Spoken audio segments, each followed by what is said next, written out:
Considering the sexy scenes he's read, totally 18 plus.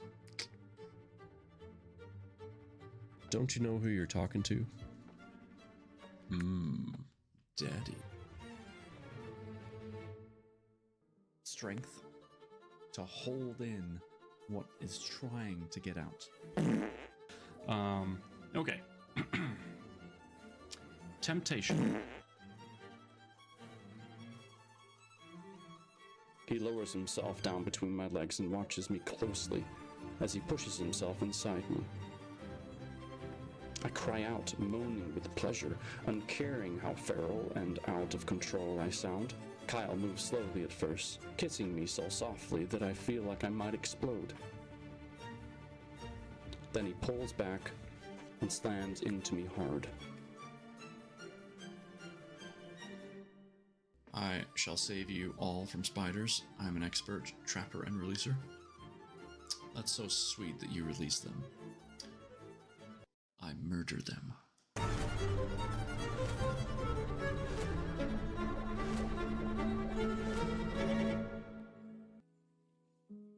Hello. Good evening. And happy Sunday. I hope everybody's doing well. Good to be here. Excuse me. Need to hydrate already. My goodness.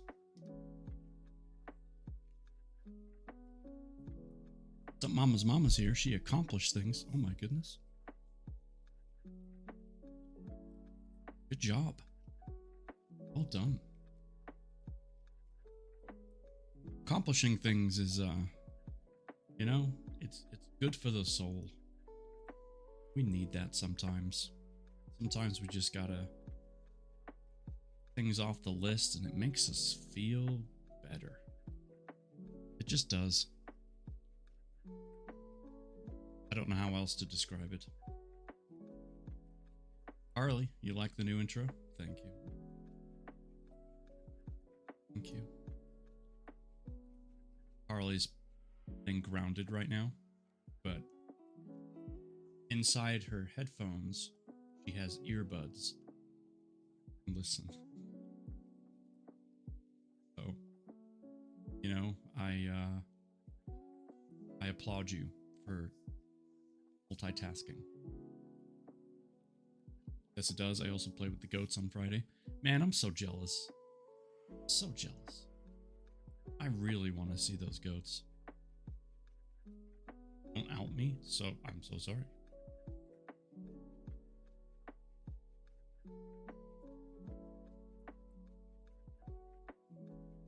No one will know. Nobody will know. Picked a random puzzle for you tonight, by the way. Of a really nice looking sunset over the mountains. Whatever those are.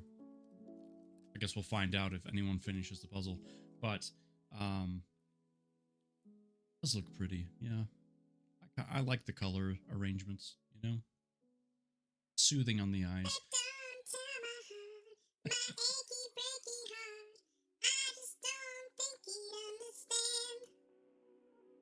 That was perfectly timed, Kay, because the music that I'm streaming had stopped because it was switching tracks, and that played right in between, so that was great. Well done. Couldn't have timed it any better.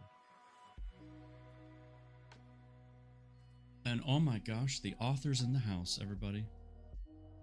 New book, Awakening, written by one and only Jennifer Pisano. Here she is in the flesh. Virtual flesh, whatever. Could make it. So yeah, I hope everyone's had a good weekend. It's been busy here. Let's get those yawns out of the way. It's been very busy. We've been out of the house doing stuff yesterday and today. Nice to sit back and read a book, you know what I mean? stop that. I'm trying. We all know this happens at the very beginning of stream. It can't help it. Just natural. Oh, you'll see it when we switch to our reading page or reading scene, but I made a new reading setup. Figured, you know, new book, new scene. Why not? The yawn hour. Hopefully not that long. maybe like 10 or 15 minutes tops. Hopefully. There's another one. There's another one. Thank you for the warm welcome. Absolutely. It is warm today too. It was like almost 90 degrees here today. It was...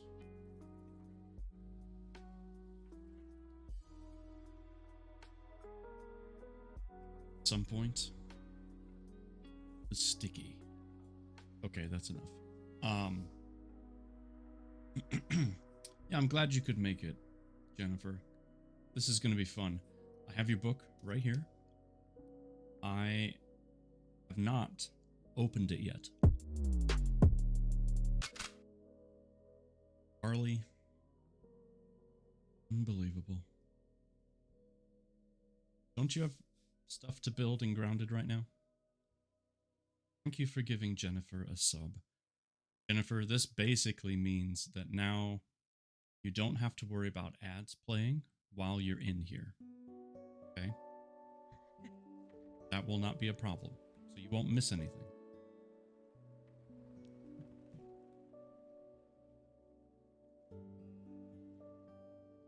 Oh. Yeah. Let's see. Ghost said to get revenge. So now, let me see if I can remember how to do the as you guys can see, anytime I get a sub in the channel, we add 5 push-ups.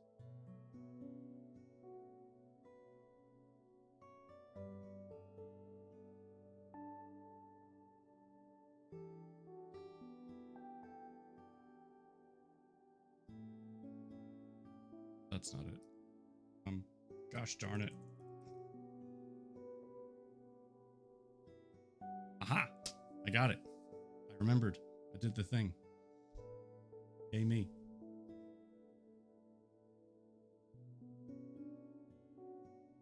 You know, Carly? You are absolutely right. The author should not have to deal with ads when it's their book. I completely agree. And because of your generosity, it's handled. It's taken care of. Mama House Gaming, hello. How are you, my dear? I very much agree as well. You did get it. But yes. IA Books, 100%.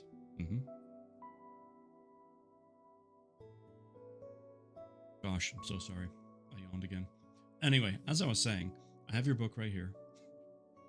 I have not opened the book. It's been sitting on my desk for I don't know how long, a while. I mean, you remember when I told you I ordered it and it showed up a couple days later.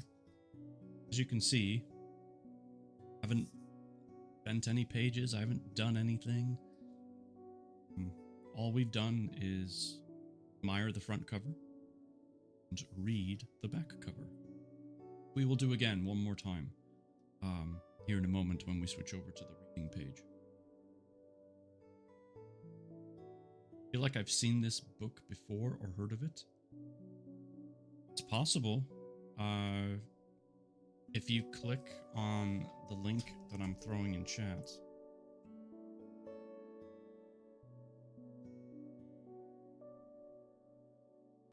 you can see all of the books that our author has written, and you'll see that this one has had quite a few reviews already.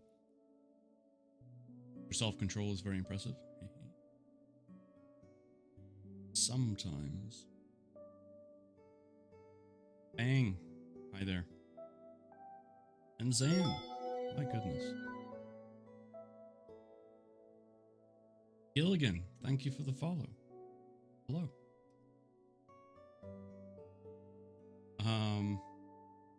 Yes. So you very well may have heard of this book. Mama House Gaming. It's very possible. I bring my friend. Well, that's super kind of you.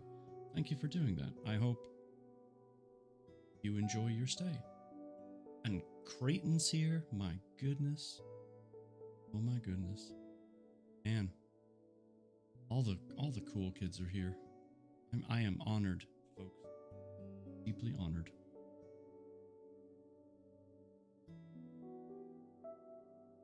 Hopefully Jennifer isn't feeling her stomach right now.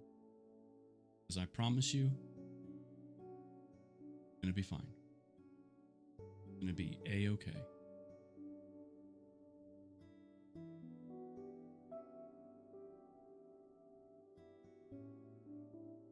Okay.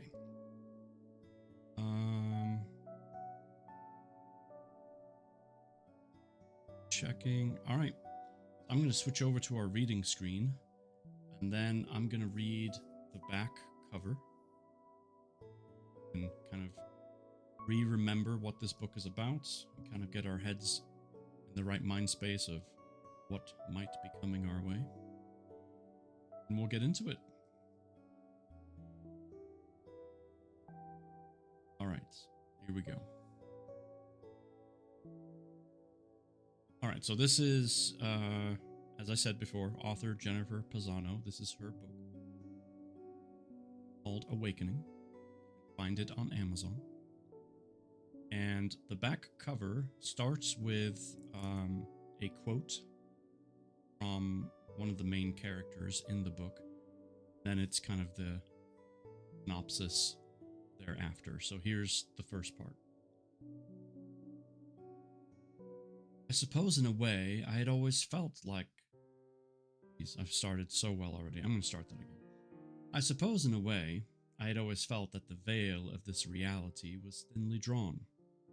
If I were to only reach out my hand, it would part before me, revealing a world much more complex than I ever could imagine. That is the quote. Synopsis. Jezebel is a solitary woman with a haunted past. Running a business in a small coastal town, she clings to the predictability of her days, seeking refuge in the silence. When an enigmatic new client comes into her life, she's drawn to him, unaware of the link she holds to his own tangled history. He offers her a seductive proposal, which she accepts, propelling her into an entrancing world of pleasure that shatters her reality and deeply alters her sense of self. But underneath all his magnetism and power lies the human complexities of a grieving man running from his own shadows. Will August surrender his centuries of pain and allow Jezebel fully into his life? And will Jezebel be able to navigate the landscape of what he has to offer? Delivering a new meaning to the vampire archetype, Awakening is a multi-layered, sensuous, paranormal love story that reaches through the curtain of time. The intricate ties that connect those two to one another will forever transform the course of their lives, stretch the fabric of their reality, awaken within them something deeper and more profound.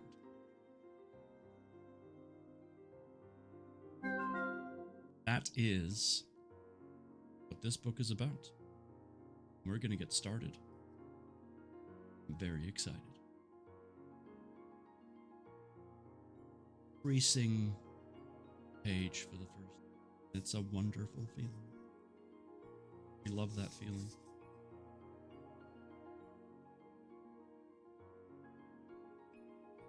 In the front here, we have some acknowledgements to all those that have helped me on this journey, to my ever-patient partner who has tirelessly supported me, to my daughter who is my biggest cheerleader, To my close friends and family who have celebrated and held space. And to all my wonderful writing partners who have helped this story grow and flourish. Thank you for being the vibrant color in the landscape of my life. Very nicely said.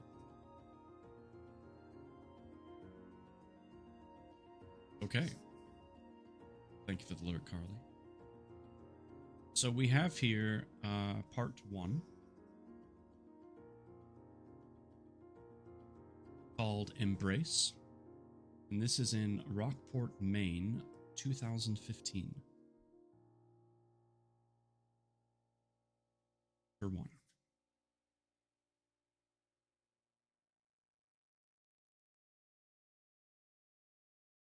Jennifer's probably sweating bullets right now.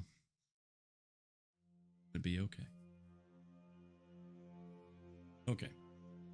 Page 3, Chapter 1. My footsteps pounded against the wet sand as ragged breath pulled at my lungs, my heart a violent pulse in my ears. Every muscle within me screamed to stop, but I kept going, pushing myself beyond my threshold. The cool mist from the ocean slapped against my face as I ran along the beach, the crash of the waves drowning out my tumbling thoughts until there was nothing left but blissful, empty silence. As always, my legs eventually betrayed me, buckling under the burden of my exhaustion and forcing me to a halt. I clasped my hands against my knees, gasping for air as the wind pulled at the loose strands of my hair, tossing them wildly about. Gazed out into the reckless, turbulent water as the tall figure of a man in a suit approached from the shoreline. His attire was rather peculiar, like a misplaced apparition among the jagged landscape of rock and water.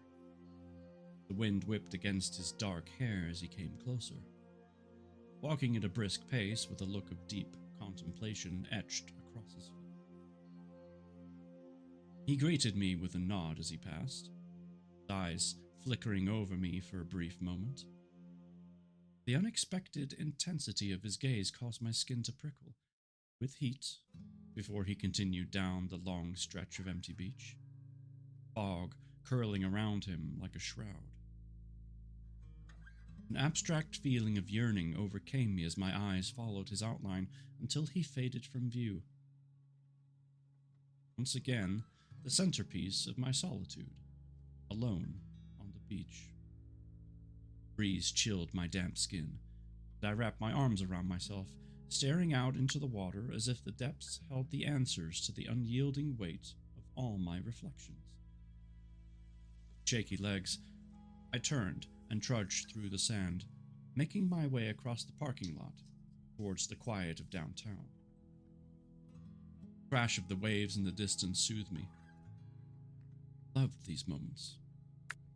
The encapsulated hush of early morning before the bustle of the day descended upon the streets.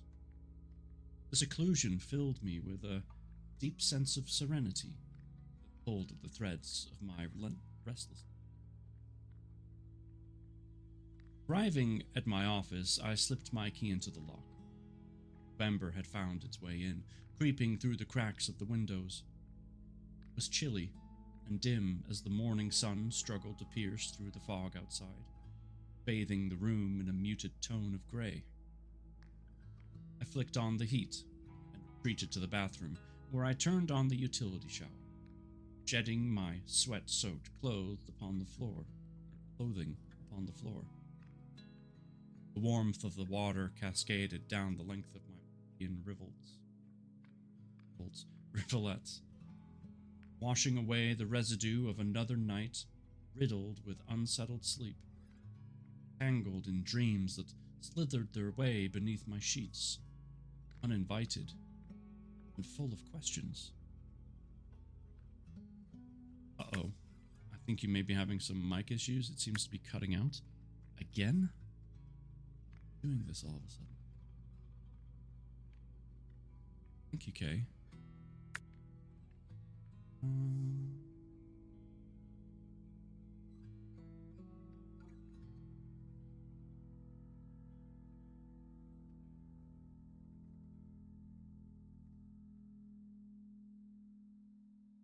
How does it sound now?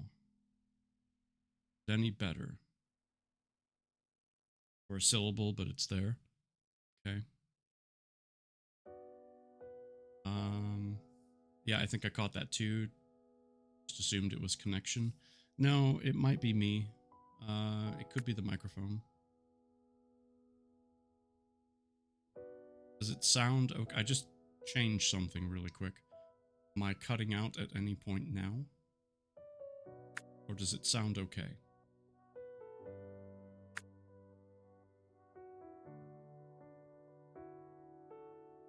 Music didn't change, that's how I knew. Yeah. Sounds good now. Sounds okay now. Okay, in the mic settings are this Logitech mic. Something was not checked, and I think that was messing with my signal settings, like the input and the gain and all that stuff. Hopefully it wasn't too terrible and you still understood what I was reading, because oof, that could be annoying. Okay. Thank you for letting me know. Because I can't hear myself, so I wouldn't know.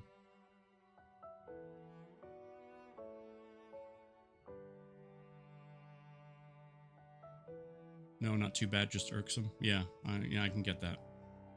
If I'm in anybody else's stream and I realize that something doesn't sound right, I always tell them, because, you know, when you're doing this kind of stuff, you want to know if something's not okay. Thank you for letting me know. And that was a good timing too, because there's a small break in the story. And so now we can move on. Oh, you said that earlier, but I missed it. I definitely did. Sorry about that. Yep, definitely missed it. My apologies. If I miss something in chat, feel free to shout it louder, okay? It's okay, Purple. It is okay. Alright. Here we go. After changing into a fresh pair of clothes from a bag I kept in the back of the storeroom, I nestled my feet next to the old radiator beside my desk while I dried my hair with a towel. The comforting rhythm of the heater ticked like a metronome below me as I ran a comb through my long, tangled strands, enjoying the stillness which filtered through the unadorned white walls and sat with me like a familiar friend. I leaned back in my chair, looking out at the quaint shops that lined the sidewalk across the street, optimistically displaying various trinkets and beach souvenirs within their front windows, in the hope of luring meandering tourists. It was the unpretentious air and welcoming sincerity of the locals which first drew me to this small town years ago, as I fled from the stifling cacophony of the city. The quiet here stilled the persistent racing of my heart, while the expansive horizon spoke to me of potential and new beginnings, as if the endless churning waves could wash away the ties that bound me to my past. My musings were interrupted by the sound of the door opening, and the familiar pale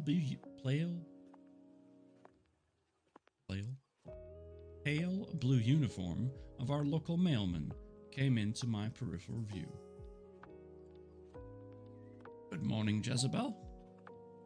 Chipper tone filled with an enthusiasm I struggled to reciprocate. I looked up at him with a wan smile. "Hi, Jonathan." Shuffling slowly through his stack of envelopes, he placed a small pile on my desk. His eager gaze fell on me, appearing to search for an opening to conversation.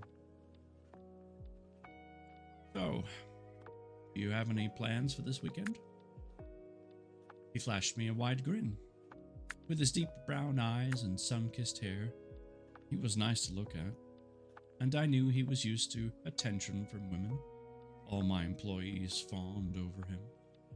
I figured he viewed my reserve as some sort of challenge. I shook my head. Nope, no plans. I'm just looking forward to some quiet. Jonathan had been persistently dancing around me for years, dropping hints with casual invites out to lunch and drinks after work. The idea of going out on a date with him and his impatient excitement, saturated with forced, witty banter and vague innuendos, filled me with exhaustion. Harsh ring pierced my thoughts. Jonathan's eyes flickered over me while I sifted through the papers that littered my desk, throwing him a polite but dismissive wave goodbye as I found my phone. Jezebel's cleaning. How may I help you? Jonathan nodded, a twinge of rejection hovering in his gaze before he softly closed the door behind him. After a long pause, a deep male voice filled the receiver. Is this Jezebel? Yes, this is she. How may I help you? I tapped my pen impatiently against the faded grain of the desk. The week's shift sheet spread out before me as I glanced out the side window. The view of New England coastline engulfed in early morning mist always had a way of helping me find my center. I'm seeking a house cleaning service. And what type of cleaning are you looking for? I'm not entirely sure. Something about the rich, formal tone of his voice drew me in. His words tinted with a hint of an Italian accent. Books making you miss Maine? Yeah, I bet.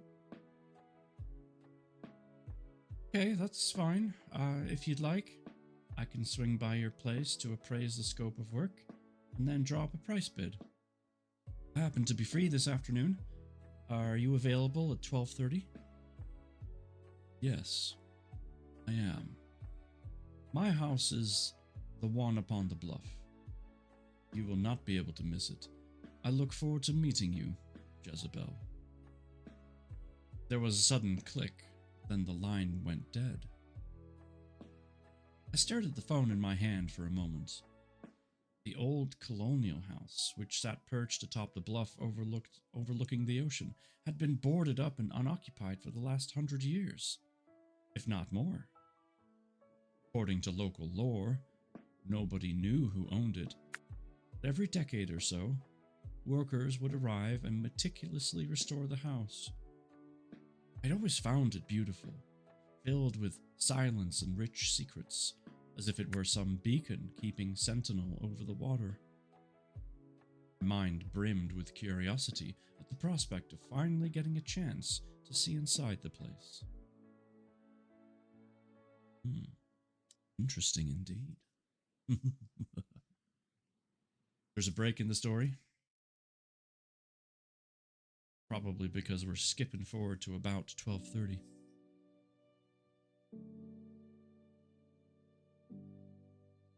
That afternoon, I drove past the sleepy storefronts of the main street to the outer edge of town, past the docks, and toward the jetty where the sea caressed the cliff. The slate-gray sky framed the stormy ocean as icy fog snaked its way along the rocks jutting sharply out of the water. I flipped on the classical station, the deep, mournful tone of the cello, which always seemed to fill me with an undefined longing, spilled from my speakers, matching the mood of the sky.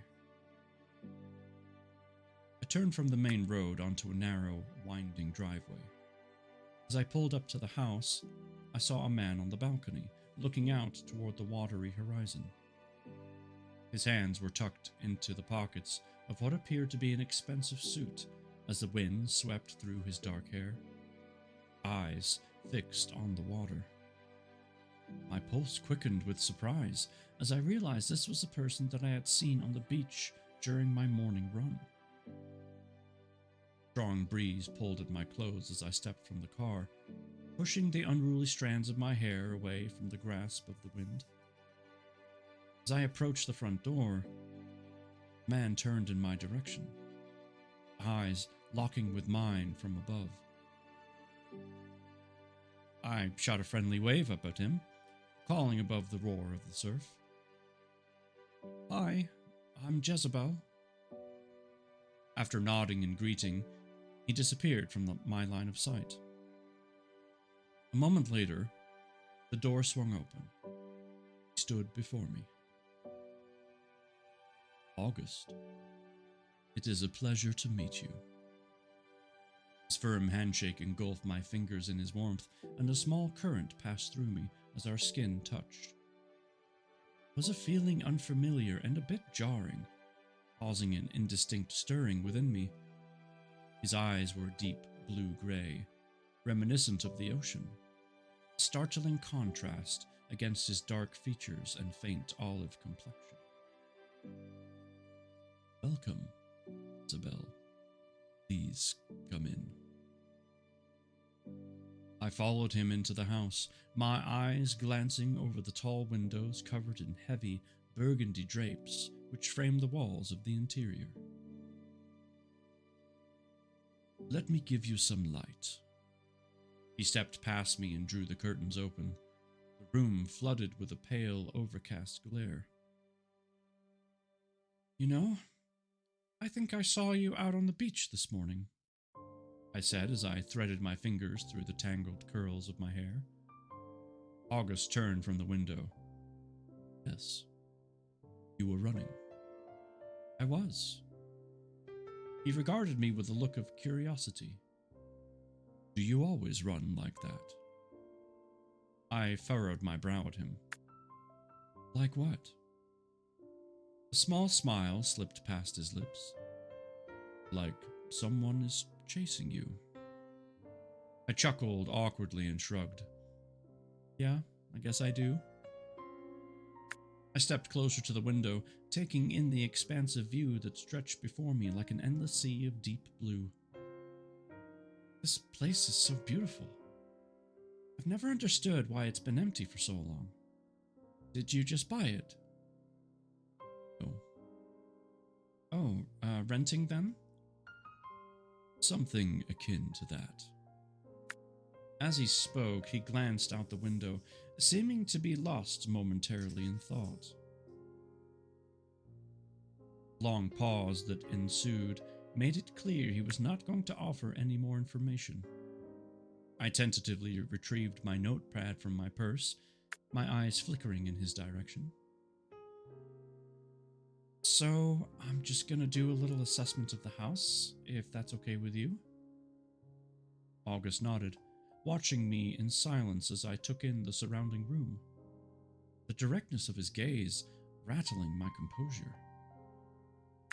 The house had the familiar damp and musky smell from the years of ocean spray, which battered the foundation and seeped in through the cracks.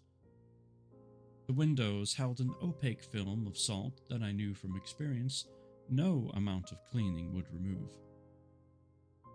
Thick canvas cloth covered the furniture. Antique paintings framed and embossed gold design lined the walls, and a grand piano stood in the far corner. Intrigued, I stepped closer to one of the oil renditions, a Rembrandt that depicted the tragic story of Lucretia. Am I saying that right? I was familiar with the woman, who sat with a gold cord held in one hand and a dagger in the other, a faint line of blood running down the middle of her dress, life slowly draining away. The visceral expression of sorrow and betrayal portrayed within the depths of her eyes always haunted me. It was as if she was staring into my soul, pleading for redemption. "I take it you recognize one of those pieces." I turned to find August close enough that I could detect the faint but rich aroma of earth and pine on him, reminding me of the forest. He regarded me with an intensity that made my heart race.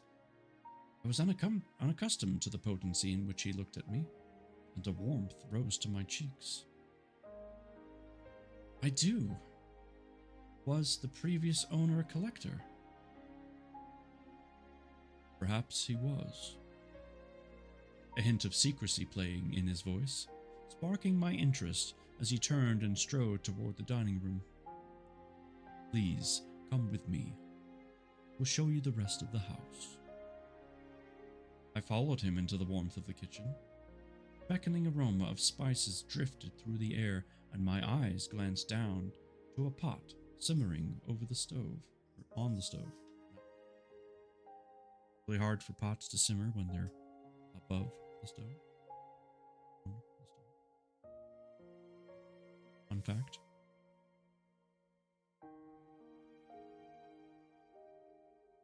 Minestra di Sisi, August said as he leaned against the doorway watching me. It is an Italian dish consisting of chickpeas. Well, it smells delicious. He nodded with a faint smile, then motioned for me to follow him up a flight of stairs. Unless they're magic, of course. Come on now. We came to a large room lined with floor-to-ceiling windows and a sliding glass door that led to the balcony. In the corner of the expansive master bedroom stood an old wooden desk. Papers lay askew and stacked in precarious piles on the worn mahogany wood. Sizable, ornate four-poster bed draped in a lush, silk-like fabric of muted brown tones imposed itself against the far wall. If I were to lie down upon it, the view would surround me. August stood quietly by the window, tousled hair falling lightly against his brows. He had a rugged, masculine beauty to him, tinged with something sensual and vaguely ethereal. It was a striking combination I found captivating. He glanced over at me with an expression of faint amusement, as if he had stumbled into my thoughts for a moment, causing heat to surge through my body.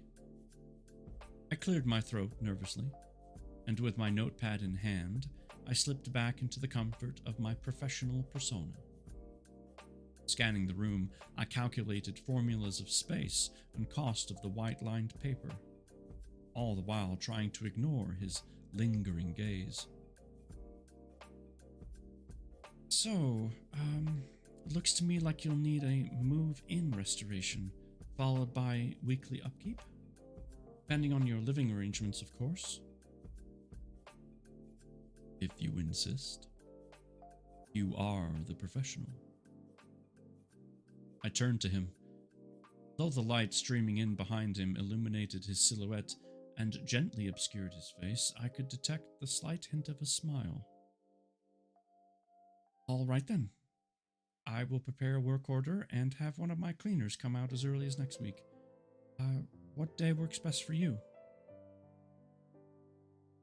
If you do not mind, I would prefer if it were you the one to come every week. His request was a bit odd, and I struggled with my response. Why did he want me in particular? Well, these days I generally manage the administrative details. I will gladly pay double.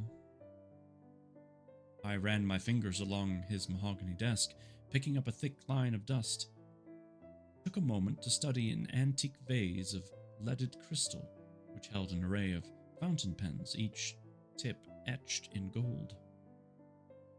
Years I spent being shuffled around from one foster home to another during my youth were lonely and painful. They had given me keen instincts. I had learned to trust my senses and the acute feelings that enabled me to gauge a person's intentions. It was these same instincts that had kept me safe on more than one occasion. This man radiated complexity. Underneath his slightly brusque exterior, I could detect a gentleness there. I felt no risk with him, only a deep, probing intrigue. Aware that my business could use the extra money, I considered his proposal. Each year, the flood of vacationers served as the lifeblood of our tiny company. Once they retreated to the city at the end of the season, leaving a hush to settle over the town, winter closed in with its icy grip, and customers slowed to a crawl. Well, I suppose I could make some accommodations. Good. We'll walk you out, he said as he slipped past me and headed silently back downstairs. The chill of the wind mixed with the salty mist struck my face as August walked me to my car. Dark clouds hovered ominously above the angry sea, obscuring the horizon in gray. Looks like a storm is coming. He simply nodded in reply, his expression unreadable as he watched me fumble around in my purse, looking for my keys. I glanced up at him, flustered by the potency of his eyes, which made me feel as if I were a butterfly pinned beneath cloth. It filled me with a conflicting mixture of reluctance and curiosity. Can I ask you something? Why is it you want me specifically for this job? My pulse quickened as August leaned in close, almost as if he were about to whisper a secret in my ear, the strands of his dark hair touching my face like a soft. I shivered against the eager wind and took a small step back, alarmed by his sudden proximity. You must know. Very drawn to you. You have a receptive mind. I know that you can be trusted. The openness that hovered in his eyes, coupled with his candid words, seized my breath for a moment. It was unexpected and a bit eccentric, causing my voice to waver in reply. And how would you know that? August's gaze held mine as if he were peering into my soul, stripping away at the residue and leaving nothing behind but the exposed marrow. No man had ever looked at me this way before. It was unnerving, but at the same time, deeply enthralling. Just a feeling I have. His words were like a slow and silky caress. Will next Monday evening around 6 work for you? I tucked away a strand of hair that had blown in my face, caught off guard by his request. That was him talking. Sorry.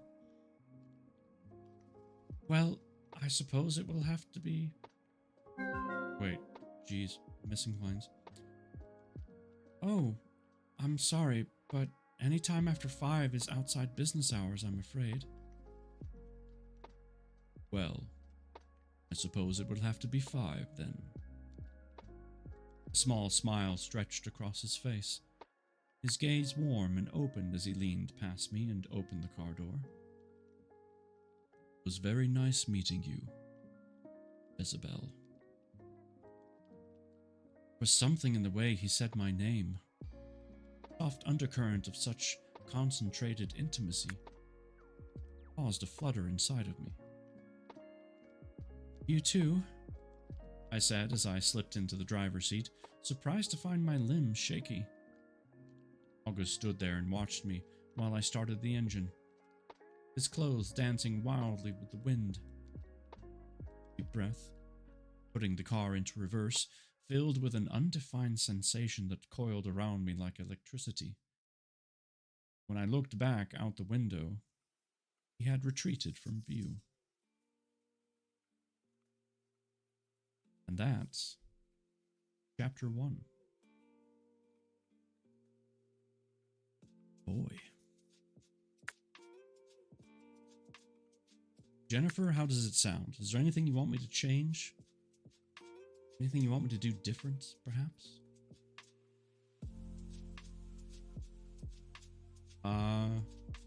I, so far, am quite intrigued as to what's going to happen with this story. I wasn't expecting Chapter 1 to kind of get so... Not hands-on, that's not the right wording I want. I wasn't expecting the two to meet so quickly. How about that?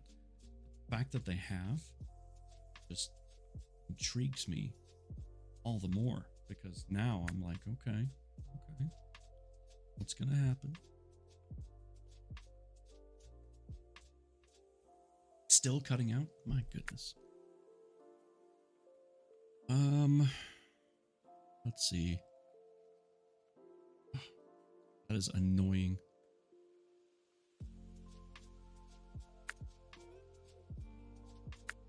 I like to get to the good stuff right away.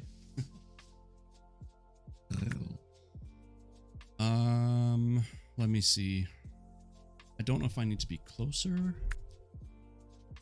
like this, or I need to mess with the input. Maybe the gate's too high. I can lower that a little bit. Pressor might be a bit too high. Oh, it's just closer. Okay. Okay.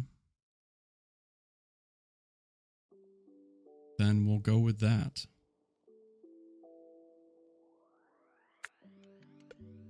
We'll go with that.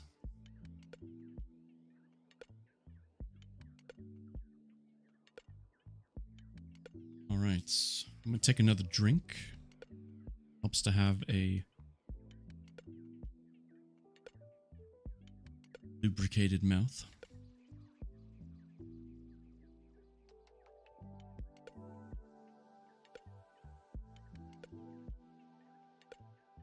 Grape flavored water. Delicious. You know, there is something else I could try.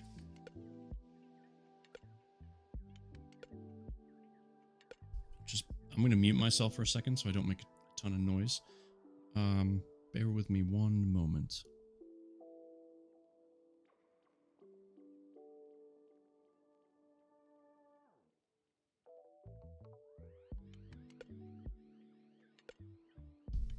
Okay.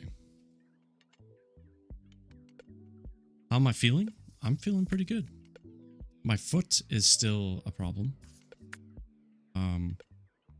The doctor I saw recently gave me a specialized shoe to wear. It's very attractive. It's helping. It's enabling me to be able to walk around without too much inconvenience.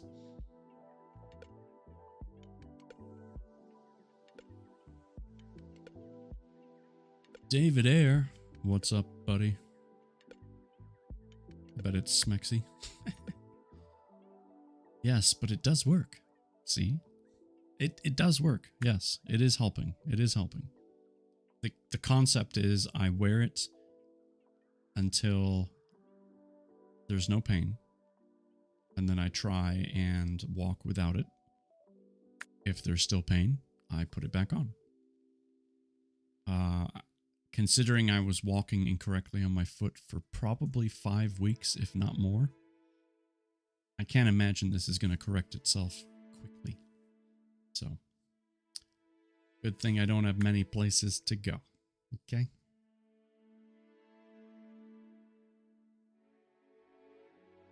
All right.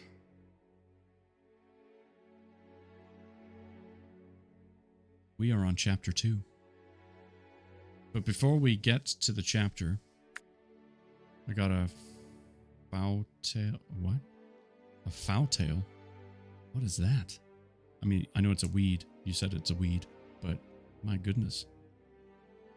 About half an inch of it? Ugh. Oh, a foxtail.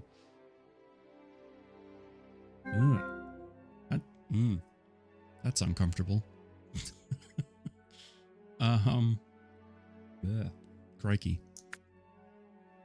Purple. Can we do a couple of shout outs, please, while we're in between chapters? I think that would be smashing. Or Mama House Gaming. Either one. We need one for Purple. We need one for Mama House Gaming. We need one for David Ayer on the air.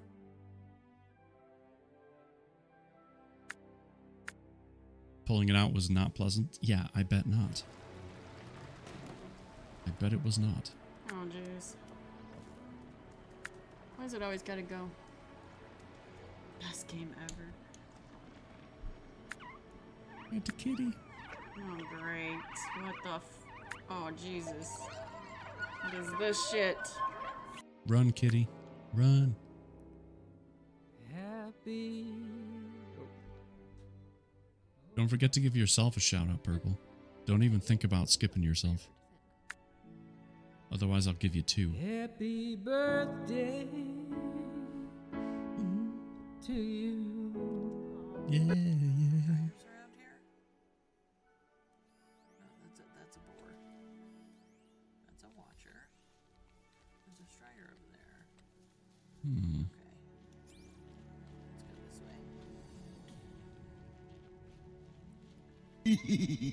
way.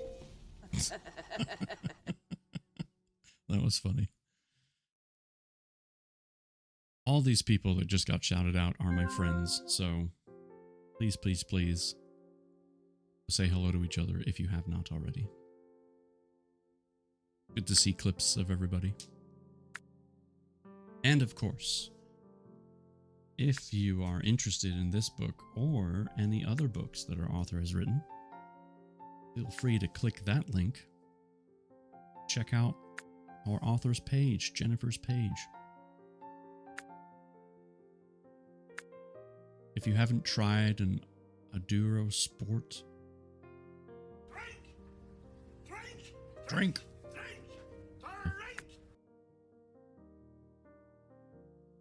An Aduro Sport Massager. Aduro. I haven't heard of that one. I have like the massage gun thing with different ends that you can put on them.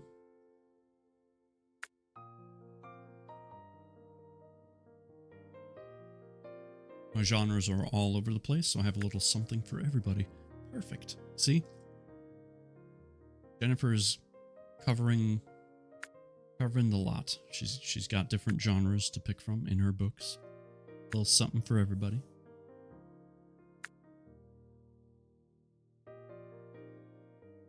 Yeah, it's not yep. I am terrible at typing. I misspell stuff all the time. My brain goes way faster than my fingers. And I end up... Sometimes I just miss words, and that's really annoying. Anyway. We are on page 12, folks.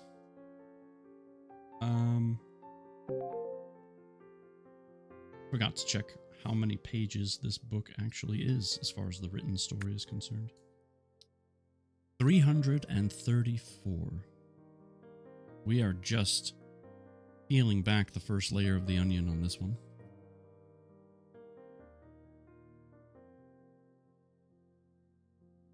Thank you, Kay. That's super awesome of you. Yeah. And Jennifer, Kay is an author of a book that we just read, and I already put it on my shelf. Which one day I'm gonna, instead of having a green screen, I'm gonna have a nicer background where I don't need a green screen, and I can just have things behind me. And on that display will be books of everyone that we've read on stream, and it will be awesome. Anyway, I am procrastinating. Let's crack on with chapter 2. I assume this whole time I haven't had any in and out with the microphone. Everything has been, you know, easy to hear. Nothing's cutting out. Hopefully. Hopefully. So far? Okay. Yeah, so far. I love the encouragement. All right. Chapter 2. Monday night arrived. Within the silence of my apartment, I swept my hair back into a tight bun and glanced at my reflection in the mirror with a discontented sigh. Though I rarely was concerned with my appearance, I suddenly wished I had something more intriguing to wear besides the bland, muted tones of my oversized work shirt. I loaded my supplies into the trunk of my car and drove through the soft blanket of early evening and up the steep driveway to August's house. I reflected on the tiny bundle of nerves that had settled in the pit of my stomach. The mere thought of seeing him again filled me with a strange sense of anticipation. There was something about him that captivated me with a reckless curiosity. Oh, and for those of you that don't know, or don't know this already, I never read ahead. So everything I'm reading right now, and you are hearing right now, is the first time for both of us. So if I goof on some words, that's why. So there's no practice. It's all live. So just a note there. Okay, shush. Just because someone likes to write things in different languages, things happen. Not naming names. Right, where was I? Right, a reckless curiosity. I parked and made my way to the door, lugging the heavy cleaning bag over my shoulder. A faint light shone through one of the kitchen windows. Before I had a chance to knock, I heard the soft tone of August's voice from inside. "Please, come in, Jezebel." Turning the handle, I stepped tentatively into the shadowy warmth of the house. August stood facing the window with the curtains drawn open, the pale shimmer of the setting sun engulfing him.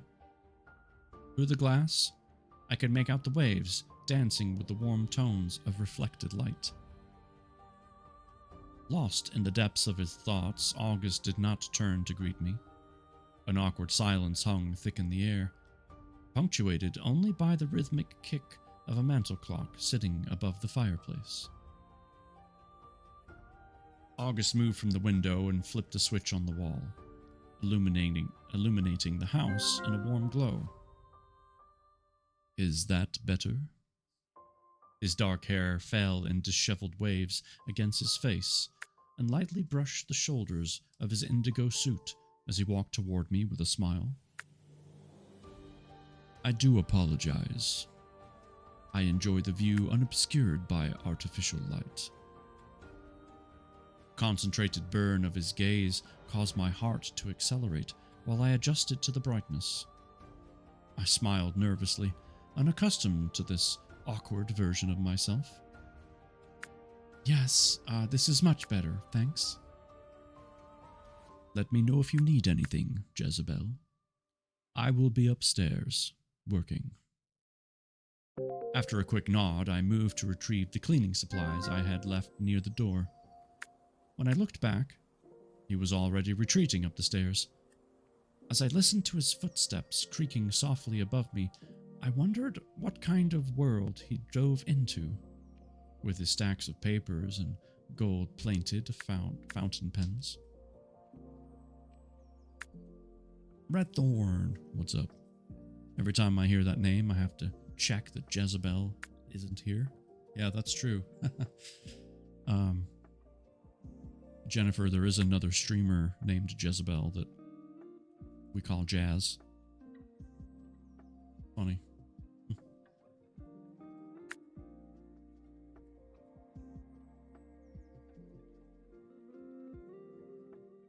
Short break in the story.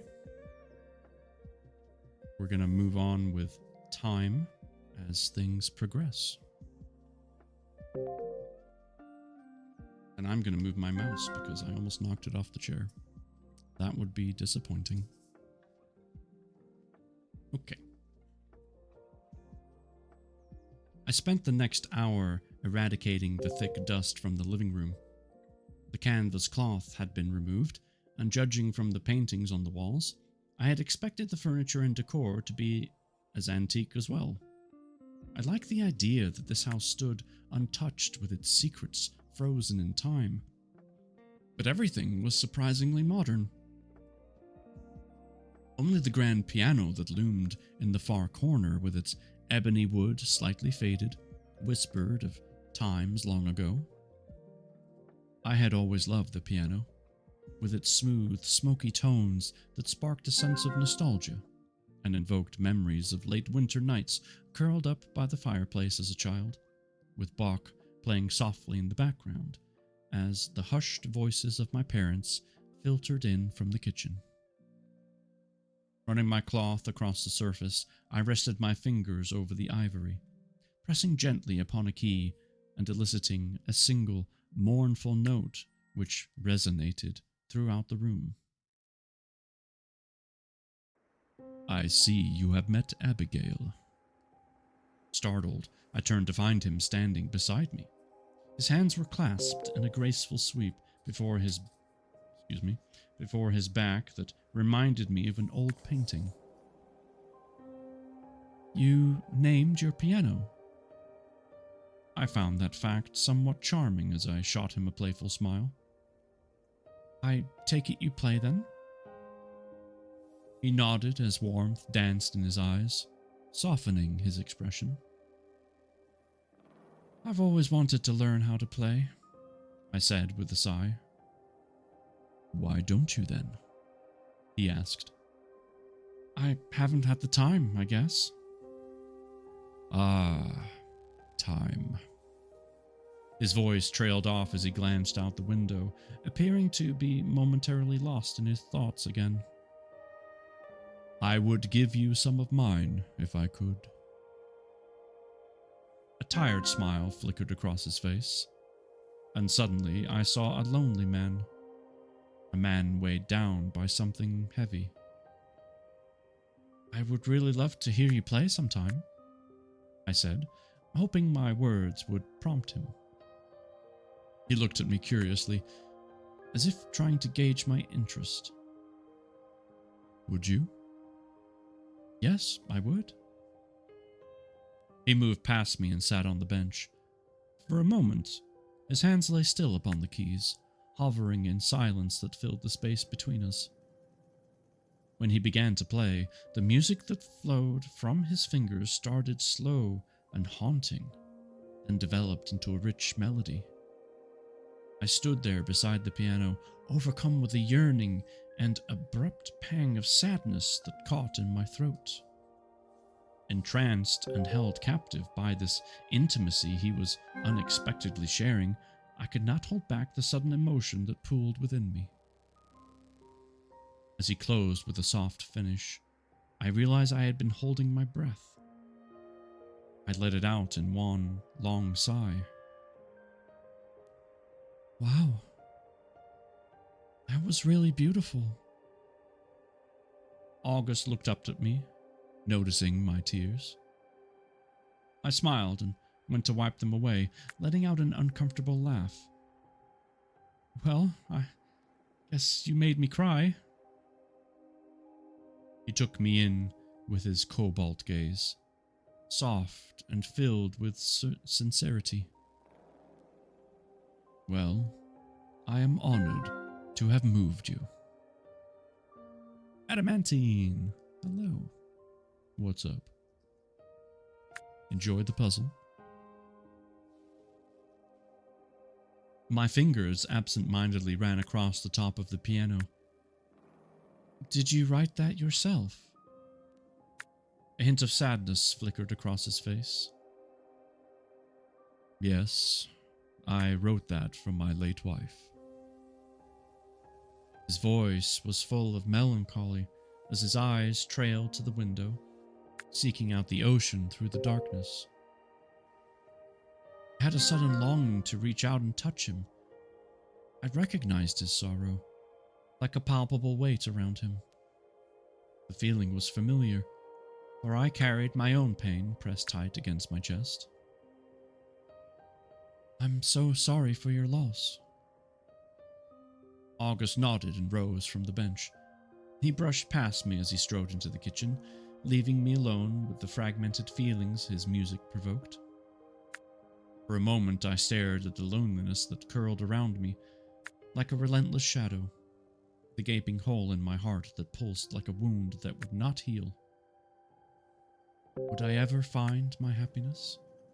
Did I even know what happiness felt like?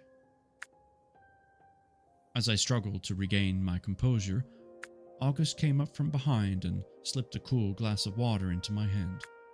His arm brushed against mine as he lingered above my shoulder, over my shoulder.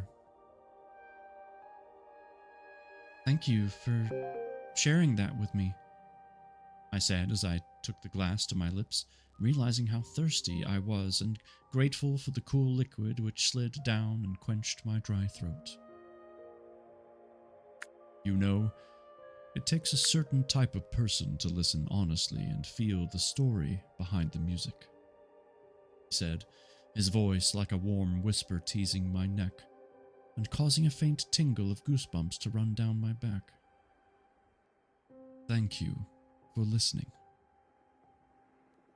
I turned to him, our proximity filled with a sudden rush of adrenaline, and I grew dizzy. My breath momentarily caught as I fell into the depths of his gaze, completely untethered by the intensity of his eyes, which swirled in a palette of blue tones. Who was this man? And why did I feel so overcome by him? Not trying to be annoying, but for some reason the puzzle keeps rejoining me. That's why you keep hearing the join sound. That's interesting. Have you tried refreshing the page by chance? I'm using a website, obviously, hence the link. So I don't really have a lot of control over what it does or does not do. But that is quite peculiar. Hopefully it's not too much of a continued nuisance. But no worries. It is not distracting.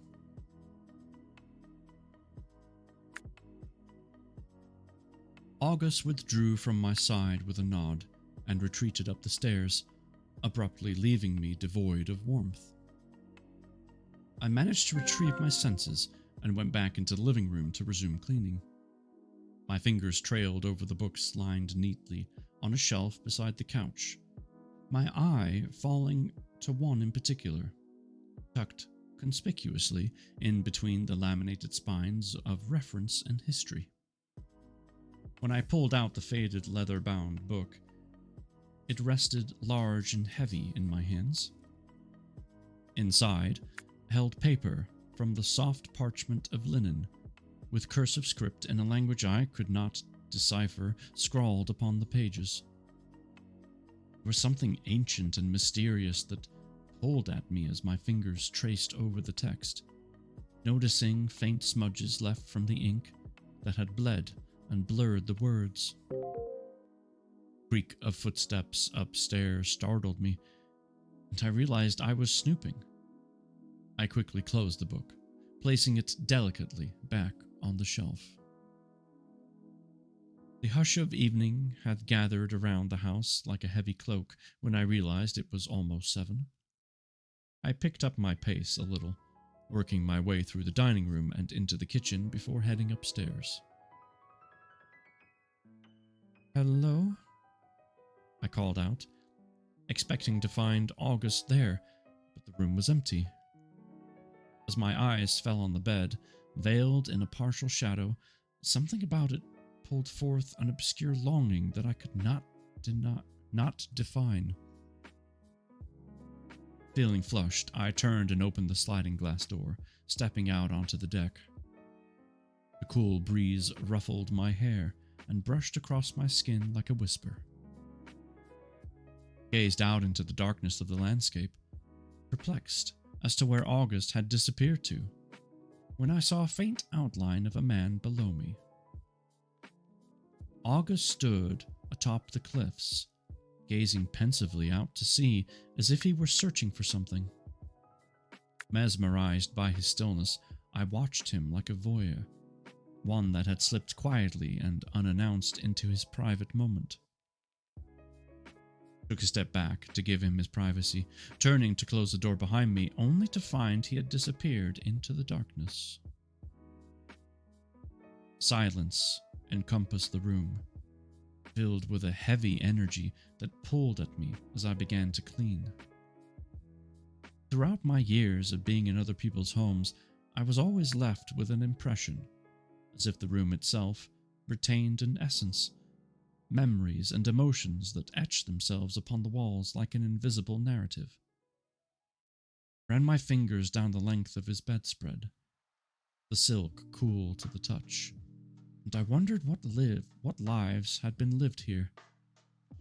For within this room I sensed a deep undercurrent of love and sorrow. Small break in the story. As I finished up and gathered my supplies, making my way downstairs, August emerged in the hallway.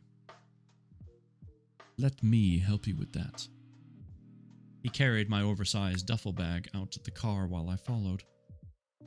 After I loaded up the trunk, he pressed an envelope into my palm, eliciting a small electric current that made my skin tingle as his hand brushed against mine.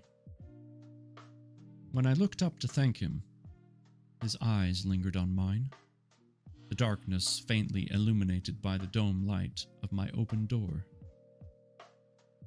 "I hope to see you next week, Jezebel." His tone was somber, causing me to reply in an overly cheerful inflection.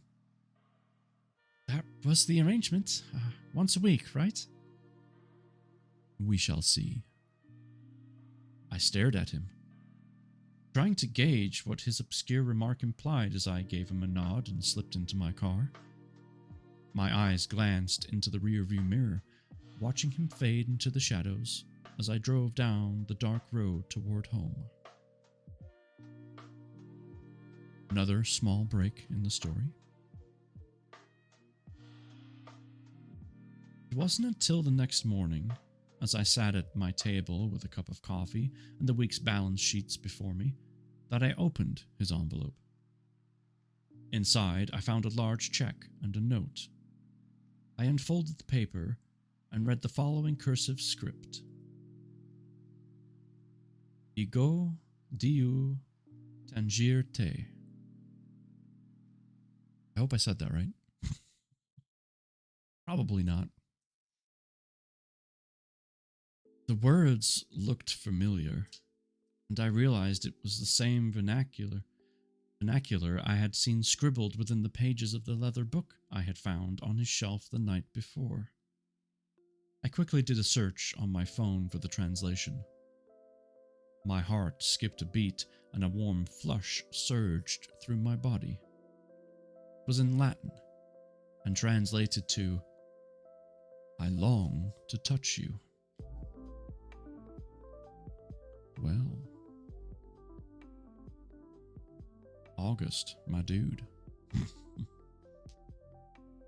At least, make your dinner first, my man.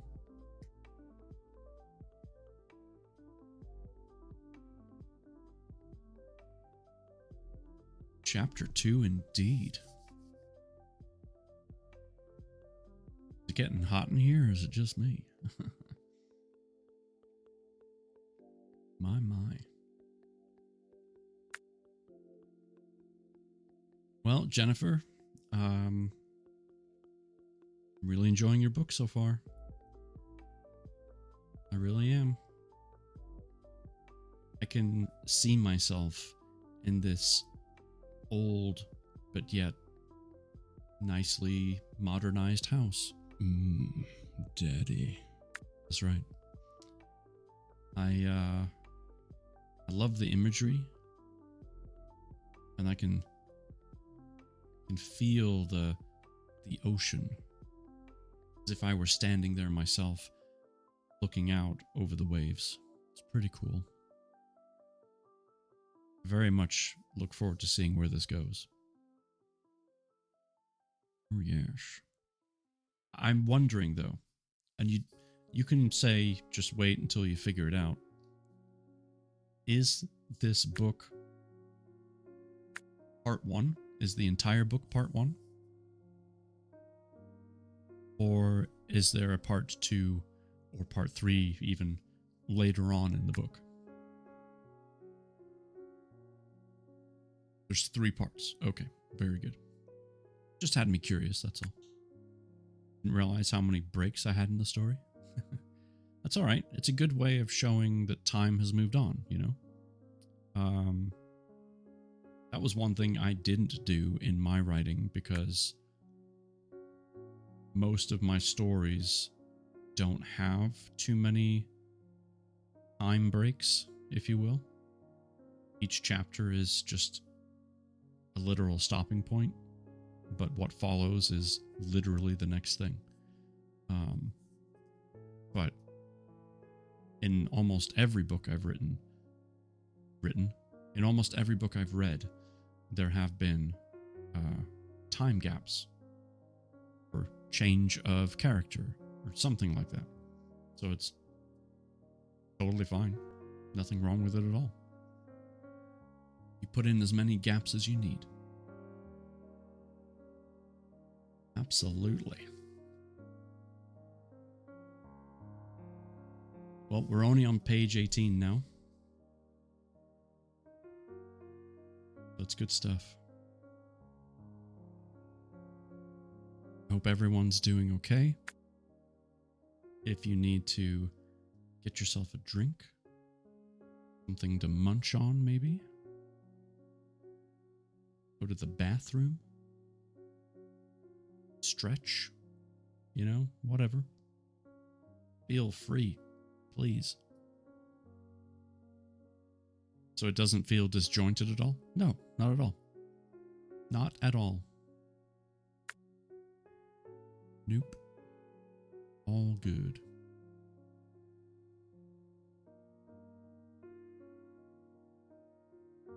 This being my first book, I've gotten better at scene flow.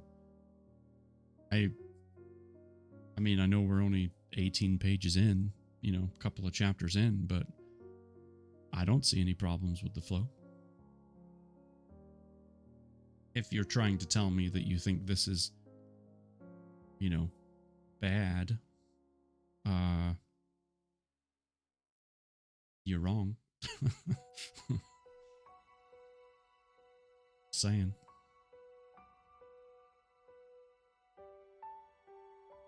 You know, there was one thing I think I needed to update on my About page, now that I think about it. Because books that we are reading / upcoming had the one we just finished is upcoming and this one is upcoming, but that is not true. We are now there. So I need to change that real quick before I forget. I need to delete the upcoming part.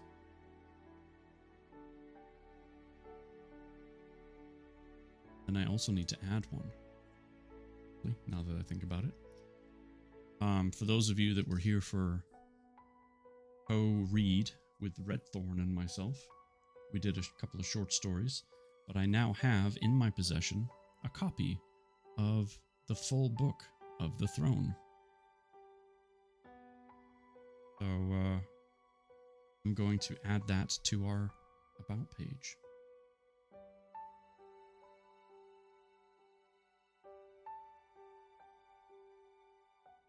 That way, just submit that. Wonderful. So if at any point, if you refresh, you will see an updated list, just in case you needed to know. Just in case. Nice cover. It is pretty cool. Very futuristic story, but we have your book and another book to get through before we get to that one. Mr. Thomas, hello, dropping a work lurk. Have a great stream. Dude, you working right now? It is past dinner time for you. depending on how late you eat. How dare you work right now? Jeepers. All right. Ladies and gentlemen, it is time for chapter 3. Yeah.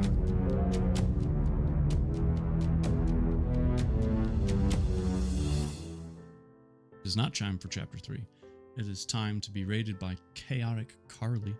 Oh my goodness. How was the rest of your grounded stream? Did you get everything built that Serenity told you to build? Here comes chaos. You are absolutely right. And if you're here, that means I'm here too, so I should close me being here because I was here first. Okay. Sure, that made sense. Carly, thank you so much for rating. How was the rest of your stream? How was the rest of Grounded?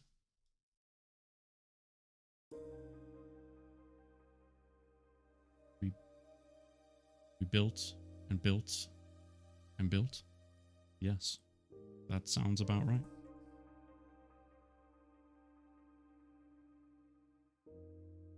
Wow, I obviously haven't done a shout out in a while. Oh my goodness.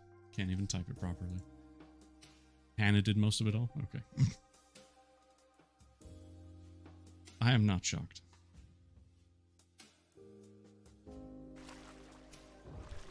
Not shocked at all. I didn't sign up for this. I didn't sign up for this. I did not sign up. Oh, thank you, Jesus.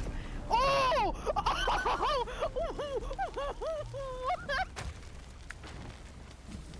I can't.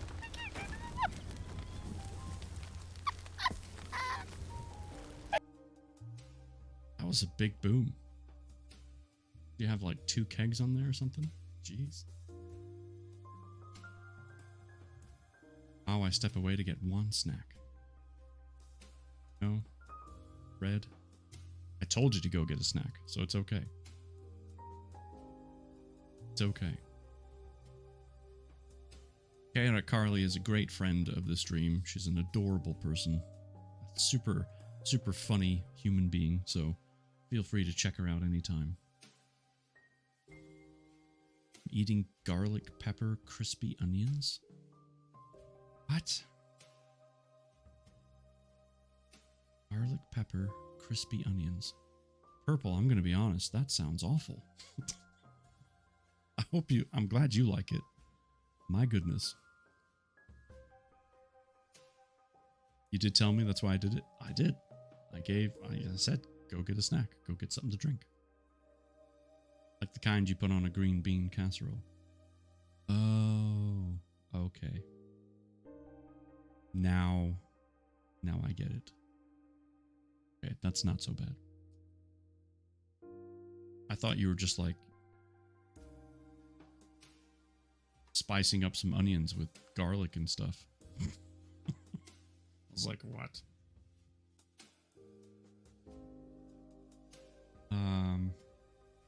You've done that? Okay. Well, you know, if onions are your thing, then that's your thing. Green bean casserole is for the birds?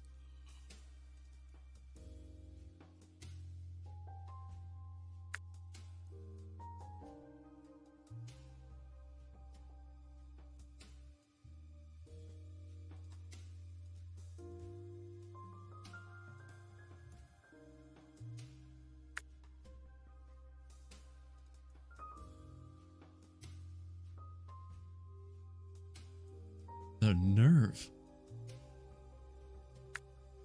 Green bean casserole is amazing. Wow. Hope you learned something from your 2-second timeout, young lady. Okay. Squawk, squawk. Bah.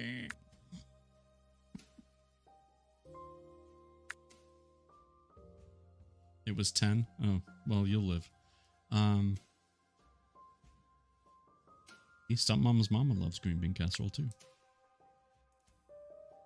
I do not like them. I do not like it with cashew nuts though. Or whatever the nut is that you normally would throw in there. But But the concept of green bean casserole, delicious. Love it. Sometimes I even add a little hot sauce. The almonds, yes, almonds. Gosh. Sometimes I'll add some hot sauce, and oh yeah. Okay, that was harsh. I love a good green bean cassie. Yep. Can't say I've ever had it with nuts. Yeah, I don't know if it's like a Midwest thing or just a family, like, we do it this way kind of thing.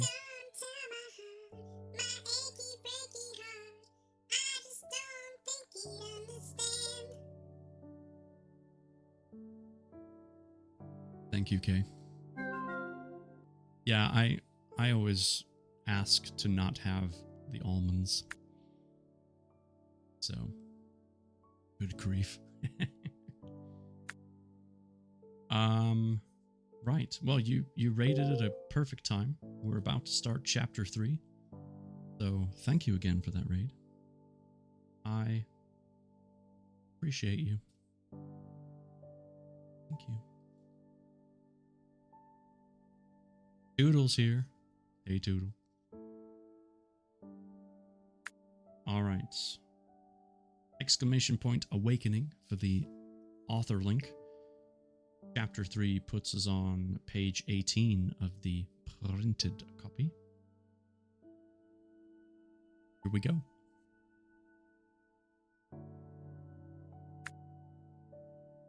I sat in my kitchen as the late autumn sunlight bathed the room in a dusty glow. My hands lost in the deep, cool richness of the clay, sculpting life into an image that had been haunting me in a reoccurring dream. That's one thing we can agree on. If green bean casserole isn't bad, green bean casserole with cashews sounds terrible. Yeah. It doesn't help. The raven stared back at me with wild, commanding eyes, perched next to a heart that lay in fragments. Most of my work was dark and brooding, the physical manifestations of my soul grappling with itself. The clay had a way of pulling me out my demons and laying them bare before me. It was healing, and stilled the persistent racing of my battered heart. Wow. That's the first paragraph, okay? What a tormentingly wonderful description. Well done. The various pieces I had created over the years sat on the shelves above me. Many people had told me that my work was beautiful, that it invoked emotion, but I couldn't bring myself to show my art to the public. The idea of exposing the raw filament of myself filled me with discomfort. It was as if, by showing my sculptures, all my carefully constructed masks would crumble, leaving nothing behind but brittle bone.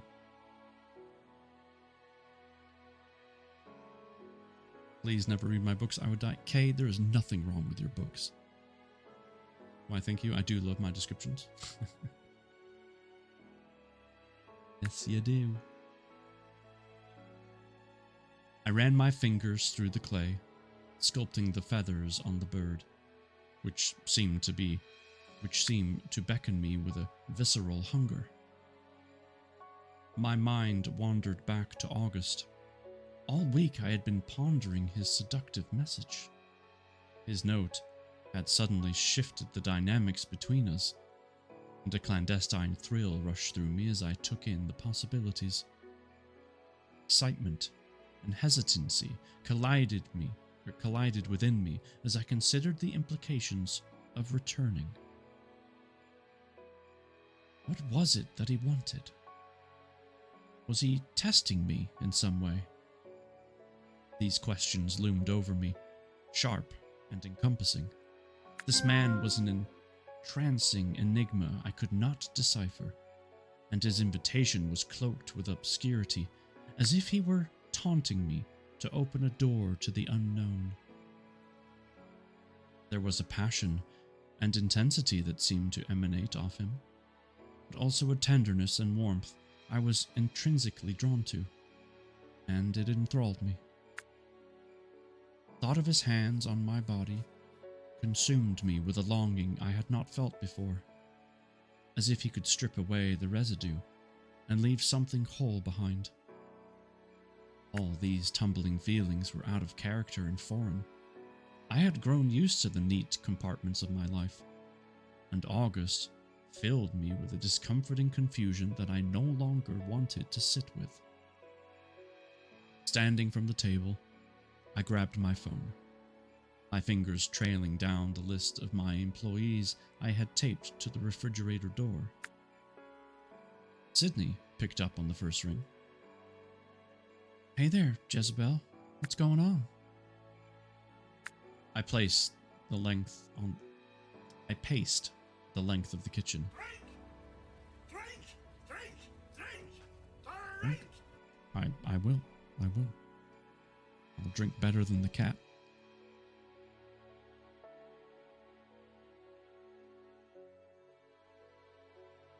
Hey, I want you to know something. Whether you believe this or not is up to you, but I want you to hear it. And I will hydrate as Stunt Mama is asking me to do right now. I want you to know, Kay, that every writer has a unique voice. And also, within that unique voice... So hard! Okay. Fuck it! Exactly. Within that unique voice, their own personal extension of how they portray things. So for you to say that you have so much more work to do on your writing may be well and true because you want to improve, but please, and I mean this, do not make that inside your own mind feel like it's because it's not good enough. Because that is not true. Okay?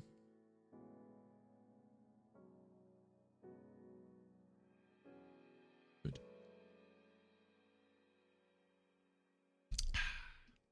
And hi, Stunt Mama. What's up?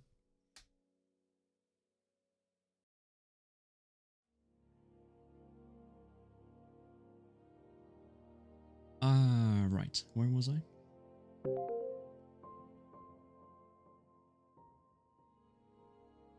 Absolutely, Jennifer. You just put me firm in my place? Well. Yep.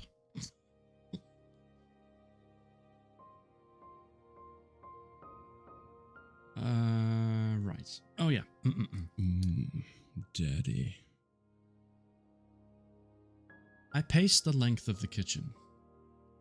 I'm so sorry to be calling you like this on a weekend, but I need a favor. No problem, what is it? She chirped optimistically. I took a deep breath. We have a new client, and he needs an evening clean tomorrow. But something has come up and I won't be able to go out there. Can you cover for me? I clenched my jaw, waiting in anticipation for her answer. Sure thing. I'll be there tomorrow. I let out a sigh of relief. Thanks so much, Sydney. I really appreciate it. After hanging up the phone, the tight band of indecision that had wrapped around me lifted slightly, only to be replaced by a voice inside, trying to claw its way to the surface. Had I become so used to pushing away possibilities that I didn't even know what they looked like anymore?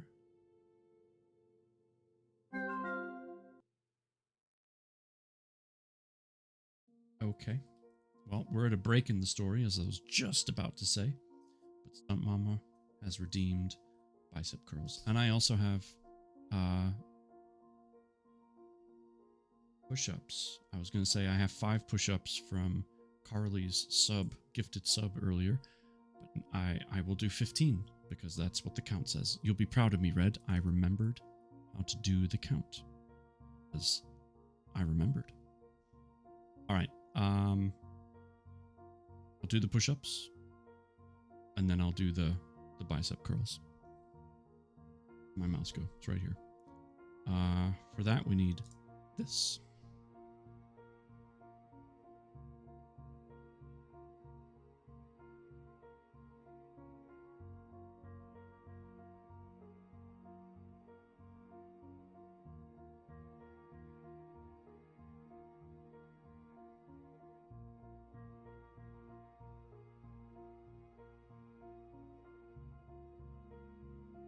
Ladies and gentlemen, for your viewing pleasure, his aim may be average, but the man himself is not. I introduce Average Aim!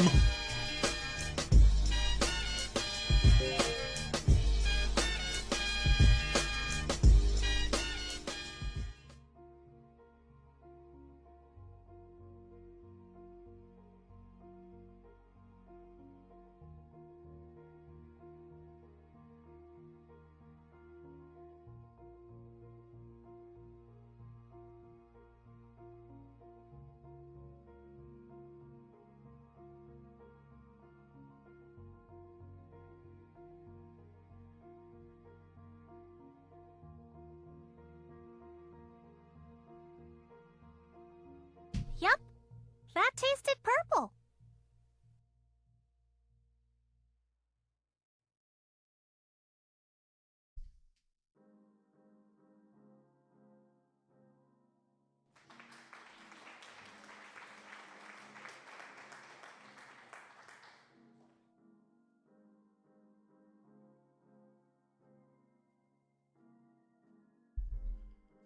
Okay.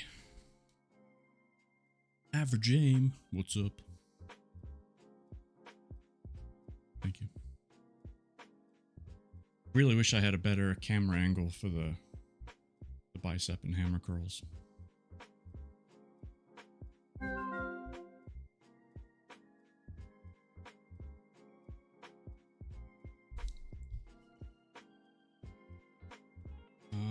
Let's see.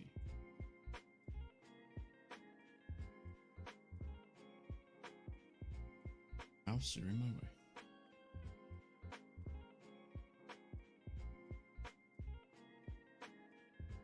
I did it wrong. Gosh darn it. Hold on.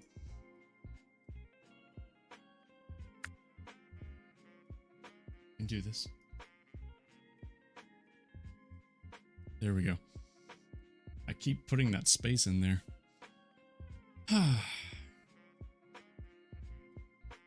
Need to put the camera on the ceiling looking down so you can cheat on the push-ups.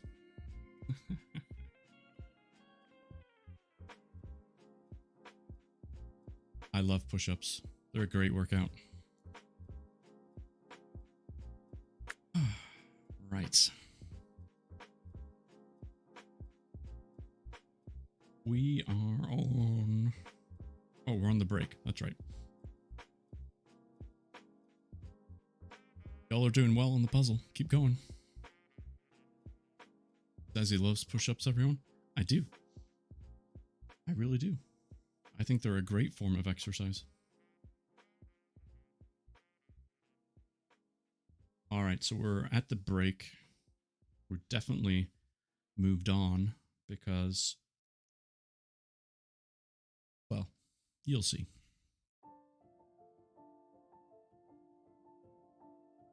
My shoes hit the wet sand, pounding out my thoughts as the morning fog hovered low over the water. Everything was grey and cold. Perspiration that clung to my skin felt like ice. I didn't see him at first. An outcropping of tall rocks that hugged the shoreline concealed him. Jezebel. Sound of my name brought me to a jerking halt. I whipped around to find August standing behind me. My heart flipped, and hot prickles rushed over me as my hand flew up to my chest. Jesus, August. You startled me. My apologies. With his hands thrust in the pockets of his coat, he regarded me with curiosity, lifting one eyebrow up in mild amusement. Fancy meeting you here. Yes. My words tumbled out breathlessly, and despite my reservations, I could not help the smile that crept across my face. His mere presence incited a giddiness within me. I must admit, I was a bit disappointed not to see you the other day. I fiddled with my hair, pulling the elastic tighter around my bun. I know. I'm sorry. Something came up. I should have called.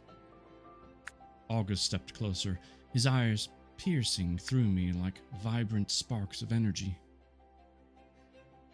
You do not have to apologize for any discomfort my note may have caused you. I understand that it was a bold statement. My face flushed with warmth. Are you always this straightforward with people? He nodded with a faint smile. Yes, Jezebel, I am. I kicked my shoes around in the sand, watching the waves as they curled around us. I'm not exactly sure what you want from me. I looked up to find the strength of his gaze pulling me into his depths, leaving me exposed. I want to provide you an opportunity to let your walls down, to experience a part of yourself that you have been repressing. I stared at him. The explicit force of his words felt like a challenge, and it caught me off guard. Grappling with a response, my silence filled the space between us as I struggled with emotions that left me unmoored and disoriented. Excuse me. It is clear to me, though, that I have made you uncomfortable, and I apologize for overstepping. I will let you get back to your run, but I do hope you will reconsider continuing our work arrangement. August's eyes met mine, a flicker of heat passing between us before he turned with a somber nod and strolled down the beach, his form gently slipping into the morning fog, leaving me standing there, speechless and filled with emotions undefined. Another break in the story. Oh, Jennifer, I did have one question, and this is mainly just for me because I'm seeing the book. In chapters 1 and 2, you had breaks in the story by showing 3 stars on the page. In chapter 3, you have more of a cursive image, if you will. Is that a different type of break, or is it just a change in your style? I'm only asking because I want to make sure I'm portraying the story properly. 3 stars represent a short break in time. Got it. So I'll show the chat here, see if I can get an image of it. That's what I'm referring to. Decorative breaks is a longer break. Okay, that's kind of what I was thinking, but I wanted to be sure, so I figured I would just ask, since you're here. If you weren't here, I would have just made up my own mind, but that's the joy of having the author in the house, as it were. You're in my house now. Just kidding. Okay. So, another break. Longer. Cursive break. The following Monday. Such an honor. Oh, please take your shoes off as you come in. Thank you. The following Monday, as the shadows of late afternoon cast wavering light upon the walls, I found myself pacing around my apartment. August's words on the beach had consumed me for days, slowly chipping away at my resolve. I had not made prior arrangements for another cleaner, and this choice had opened a door, allowing me to stand tentatively at the threshold. The mirror in the bathroom caught my reflection as I released my hair from its restrictive, coiled hold. Dark curls fell against the dress I had brazenly slipped on. One I had not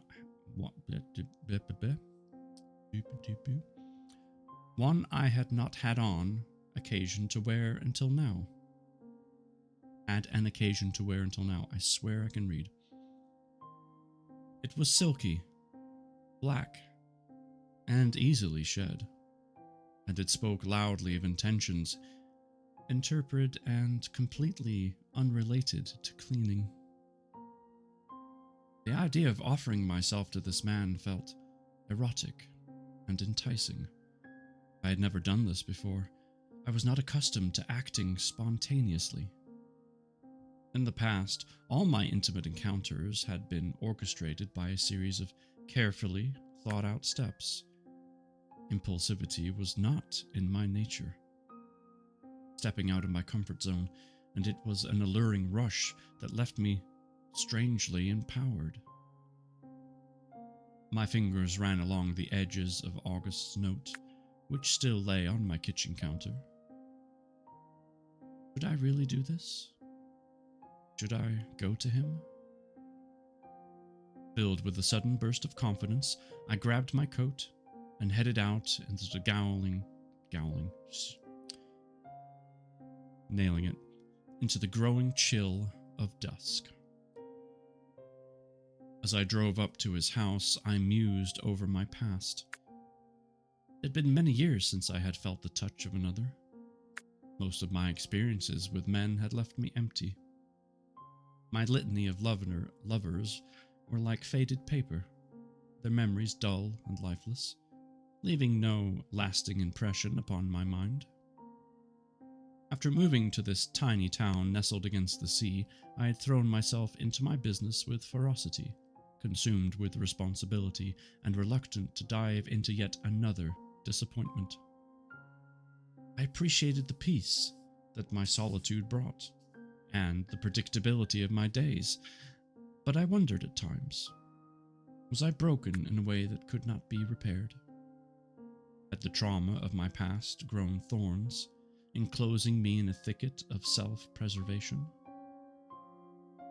Nevertheless, here I was, driving to a man I didn't know, as if some force beyond my control was pushing me recklessly towards him, with my own indiscretion sitting in the front seat, daring me forward. Pulling up the driveway, I took in the large house. The lights that glowed from inside shone like a beacon, and my heart fluttered like a nervous bird within the walls of my chest. What am I doing? Question pressed itself around me, but my practical mind was nowhere to be found. The gravel crunched beneath my feet as I walked to the house on unsteady legs. I knocked, but only silence echoed back. I stood there, staring at the closed door as if it were a sign that I should get in my car and drive home, back to the safe expectations of my life. Before I could turn to leave, I felt August behind me like a beckoning force that wrapped itself around my skin. Jezebel? A look of surprise flickered across his face as I turned to him, his eyes seeking me out in the hovering darkness. I was not expecting to see you here again. I wasn't either, I replied, my words wavering with hesitation. So, what made you come back, if you don't mind me asking? August's voice was soft and seductive as he hovered in the doorway, studying me with a look that sent my heart racing. Now that I was here, captive under the enigmatic spell of his presence, I was unsure what to say. I fumbled nervously with the thin fabric of my coat, aware that my cleaning supplies still sat inside my car. We both knew I was not here to clean. I was here to offer myself to him, though the boundaries of what that entailed were blurred and undefined.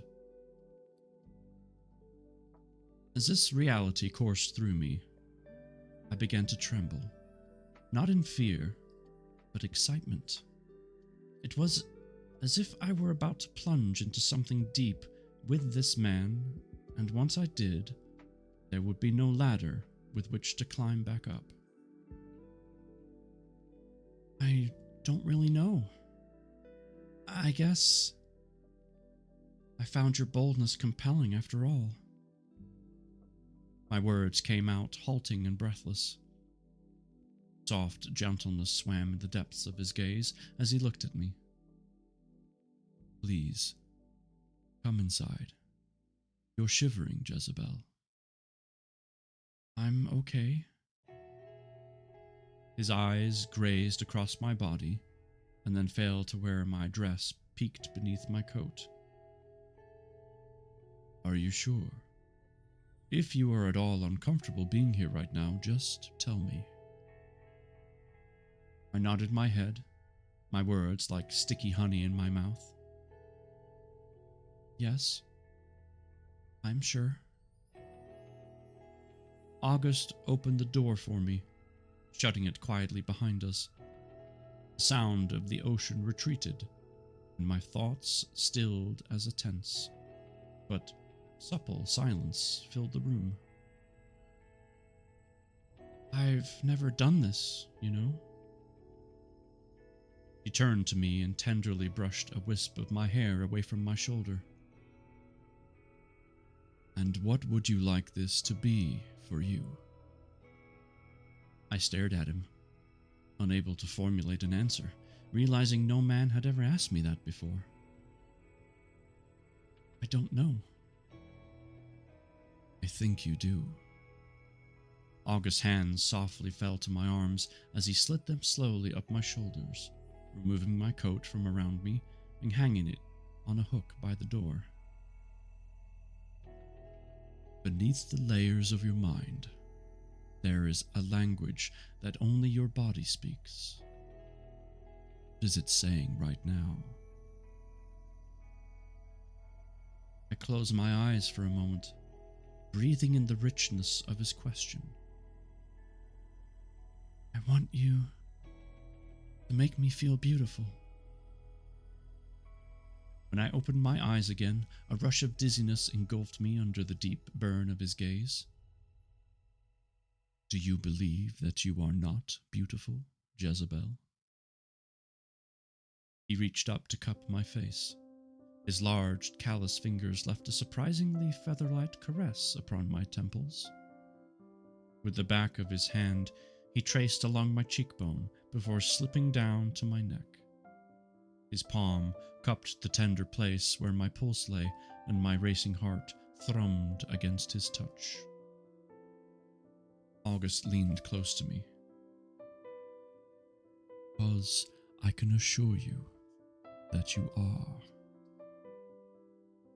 His lips fell upon my neck in a soft kiss that caused me to suck in my breath. Very beautiful.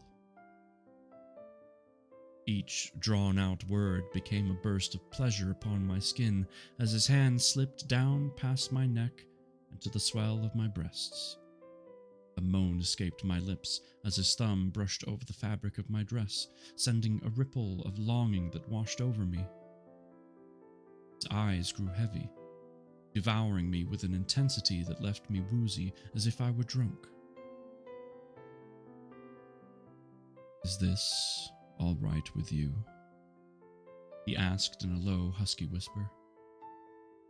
Do you want me to stop? No. Don't stop. My voice quivered as I reached out to pull him closer, desire springing from within. from me with sudden urgency as my hands ran down the firm slope of his back. His mouth was deliciously close to mine when he suddenly released me. His eyes filled with a shimmering heat. Would you like to join me upstairs?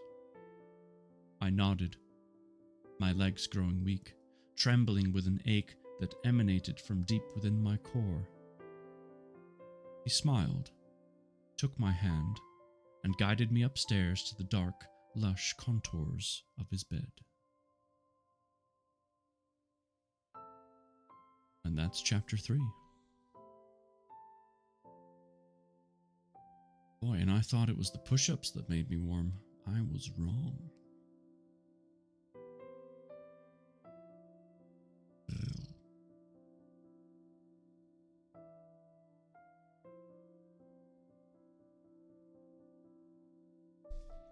Told you I don't waste any time. Do I have time for a cold shower? No. Not based off of how chapter 4 starts.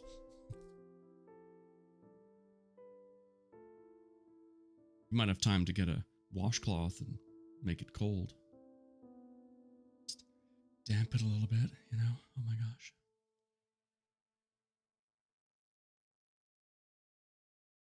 Jennifer. I'll just go get a bucket of ice. There you go.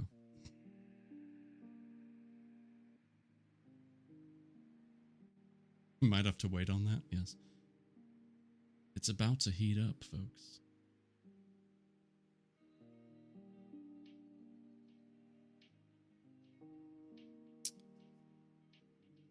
I could be really mean and just say, well, it's been... Daddy.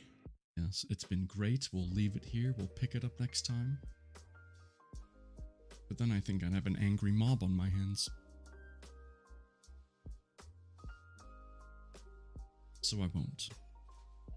Because that would just be so mean. So mean.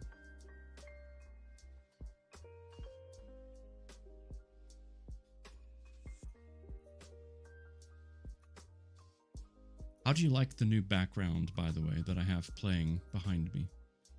Is it too distracting? Is it okay? Yeah. Changed it just today to try it out. Wanted to play with it a little bit, see how it went. Cool. Good. I was thinking about maybe trying to make the scene changes a little bit slower if I could. Double check. Yeah, I kind of liked it. I just wasn't sure how it would, you know, work. Thank you for the feedback. Got tired of a stagnant screen, you know, that just sits there and does nothing much. I thought I'd try something new. Mama's mama likes it too? Great.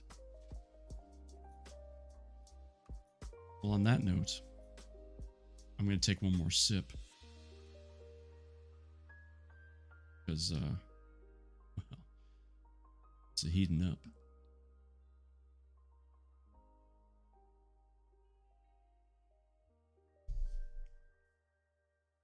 Chapter 4, page 25 in the printed copy. Here we go. I take off your dress, Jezebel. I would like to see all of you. Hey, Darth. He stood behind me in the dark, his breath a sensual whisper against my neck.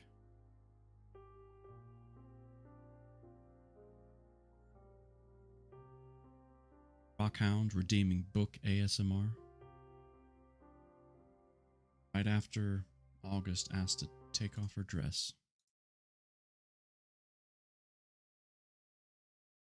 Alright, we interrupt this reading for a very short burst of ASMR. Book style.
Thank you for that redeem.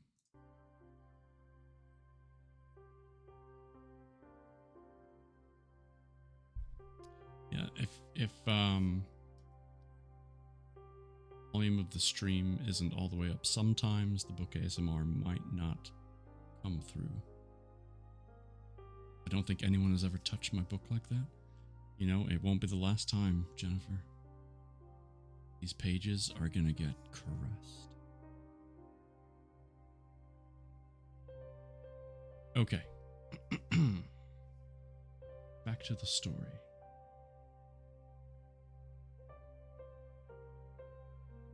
I'm just going to start the chapter over because we were only like a sentence or two in. So. May I take off your dress, Jezebel? I would like to see all of you. He stood behind me in the dark, his breath a sensual whisper against my neck. Yes? The heat of his hands on my back sent shivers of desire coursing through me. He slipped off my dress, letting the fabric slide down my body and onto the floor. Lie down. Tone was tender, but firm. Roused by his gentle yet commanding control, I found myself yielding to his request. I could feel his eyes on me as I lay back on his bed, the sheets a cool satin against my skin. The familiar insecurity that gripped me whenever I presented my body to a man was strangely nowhere to be found. Scars I hid, extra flesh I so cunningly concealed, my anxious need to adhere to the vacuous expectations of beauty, they all seemed to vanish as I lay there, naked before him like an offering. The heat of his eyes moved over the abundant curves of my body like a silent, hungry caress as he drew closer, kneeling on the floor beside the bed. My pulse quickened as his hands slid up my legs. Fingers stopped momentarily before tracing the length of the scars which trailed along my thighs.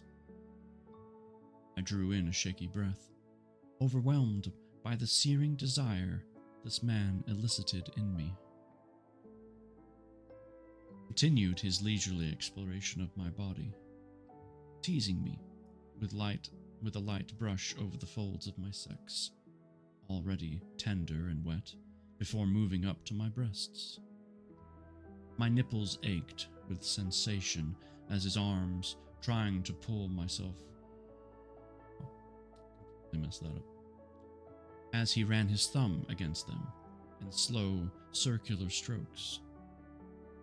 Grasped at his arms, trying to pull myself closer. Shocked at how the simplest touch from him could provoke such a strong response. How could this feel so good? His hands were like ecstasy, sending ripples of pleasure through me. Oh my God, what are you doing to me? I gasped, my words spilling out into the darkness, breathless and alive as August slid his finger gradually down the soft curve of my belly and found the heat of my center. Overwhelmed by sensation, a sharp gasp escaped me as I arched against his hand, desperately trying to draw his fingers in deeper. But his touch remained tantalizingly slow. My body trembled with a powerful need for release, and I could feel myself slipping over the precipice of an orgasm when he abruptly stopped. No, don't stop, I begged him. Please. Whimpering against the sheets, I clutched them in my fists. This was torture of a kind I had never felt before.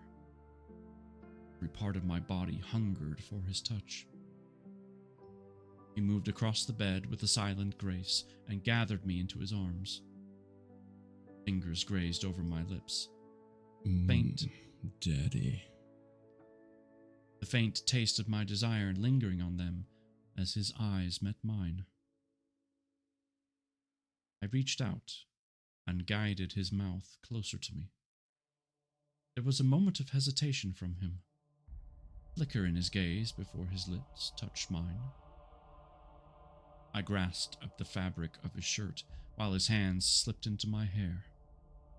His lips were soft, tongue dancing delicately with mine in a slow, sensual waltz. My center throbbed impatiently, with longing as his breath fell across my skin, his kiss leaving a long, aching trail down to my neck. His name rushed out of me in a tangled moan when all of a sudden, prick, like the tip of a blade pressed against my skin. It took all my strength to pull away from him, confused by the unexpected sensation. Reeling and woozy from his touch, I tried to gather myself, wondering if I had stumbled into some sort of bizarre roleplay. What the hell was that? My question pierced the stillness in the room as I looked up at him with widened eyes. My heart hammered out a heavy rhythm against my chest as I grappled with the jagged blow of disbelief.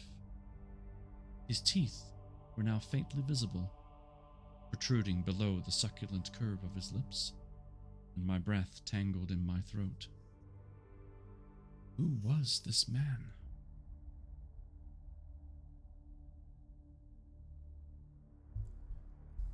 The loudest part of me, the one that held all my fears, instinctively recoiled in horror. With the tiny voice inside me, the one that diligently tended to the garden of logic in my mind, wondered if this was all some strangely lucid erotic dream. August pulled back and ran his tongue lightly along the points of his teeth. Like the sweep of a magician's curtain, they vanished. The blue of his eyes simmered as he regarded me with a steady look of inquiry. Do I frighten you, Jezebel? I don't know. Should I be frightened? I began to shiver, sliding myself further against the headboard in an attempt to put more distance between us as the boundaries of my logical mind struggled to make sense of what was going on. No, I would never hurt you. I want you to understand that. And I do apologize for startling you. August moved to wrap a sheet around my body, his eyes sober again. Fusion swam in murky puddles, but at the same time, I felt no danger from him. His gaze spoke of sincerity, and the energy that radiated off him was soft and full of a gentleness. Is this really happening right now? Were you really just about to? He shook his head, stilling my words before I could finish. No, Jezebel. What you felt was only a polite invitation. I would never embrace you without your permission. Embrace me? Yes. An embrace is an intimate, consensual act between two people. My throat felt dry as I struggled to understand what he was saying to me. And what exactly does this embrace involve? Technically, I would be drinking your blood. August's fingertips grazed my arm as he spoke, eliciting a current of electricity that cascaded through me. There is much more to it than that. Within your blood lies an essence that you would be sharing with me. It is sacred and immensely powerful. I stared at him incredulously. Are you for real right now? He nodded. Yes, I can assure you, I am very real. Despite my shock, a deep fascination bloomed. awakening within me the fragments of myself that longed to explore the depths, to connect with a yearning more carnal in nature which had been hidden and bound by society, screaming to be let out. This part of me stepped forward, telling me this was real, this was actually happening, and that all the other aspects of myself had no place here in this room with this terrifyingly alluring man. My words came out tentative, caught between the pull of curiosity and the push of apprehension. Does it hurt? August smiled. No. My embrace would only bring you extreme pleasure. And then, what happens after? My pulse had slowed its frantic pace, fading to a softer hum as my hands released their grip on the sheets. His voice was soothing and stilled the clawing of my unease. He reached out to brush a strand of hair away from my face, his fingers lingering on my cheek as he spoke. You may feel a bit lightheaded at first, and you would long for sleep. Though what I would take from you is no more than what you would give at a blood bank. Your body will easily replenish it. I found myself strangely titillated by his seductive proposal. But beneath the lust he had stirred to the surface lay a myriad of conflicting feelings. The confusion held me captive in a state of strange emotional suspension. How is this even possible? The blue of August's eyes pierced into me. There is so much to this reality that you can only begin to grasp, Jezebel. I ran my fingers through my hair, trying to grasp at my tangled thoughts. I'm not quite sure what you're trying to say here. What are you? Some kind of vampire? I couldn't help the mocking tone in my voice. He shook his head, an amused smile playing across his face. Oh, the vampire. Such an entertaining fairy tale, embellished over centuries, rooted in fear and false propaganda. No, I'm not a vampire. At least not in the way you think a vampire to be.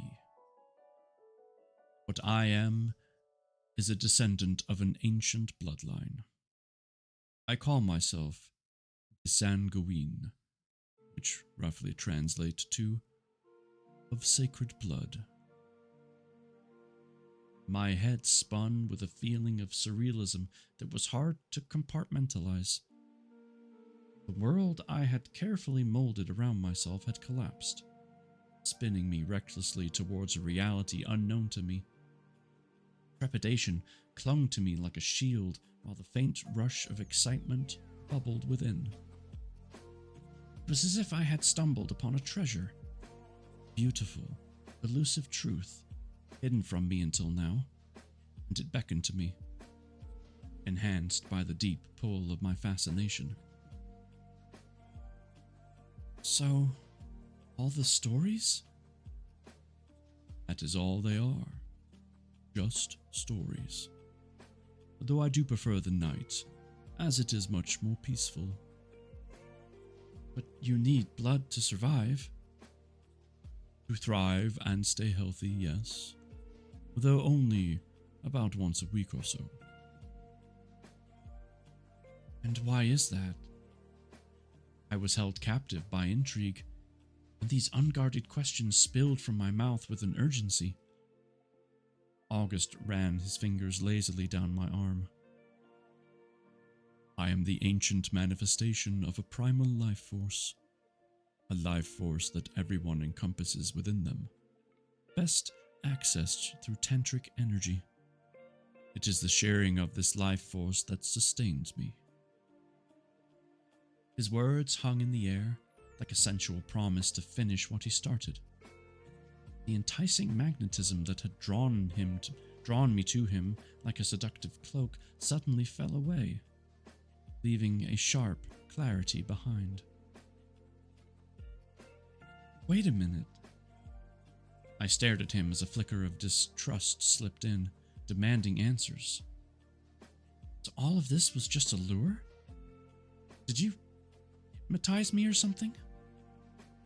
August shook his head slowly as a hint of something akin to sadness flashed briefly in his eyes. No. Like I said before, this was only an invitation. I would never manipulate your mind. You have free will here, and you can leave if you want. Warmth of his hand fell on mine for a moment. I know these are only words to you right now, Jezebel, but I want you to know that you are safe with me. What I am offering you is an experience of pleasure in exchange for energy. A silence settled around us as I absorbed the reality of who this man was and what he was proposing. It was bizarre and unexpected, and there was no neat compartment in my mind for any of it. But at the same time, something about all this felt mystical and profound.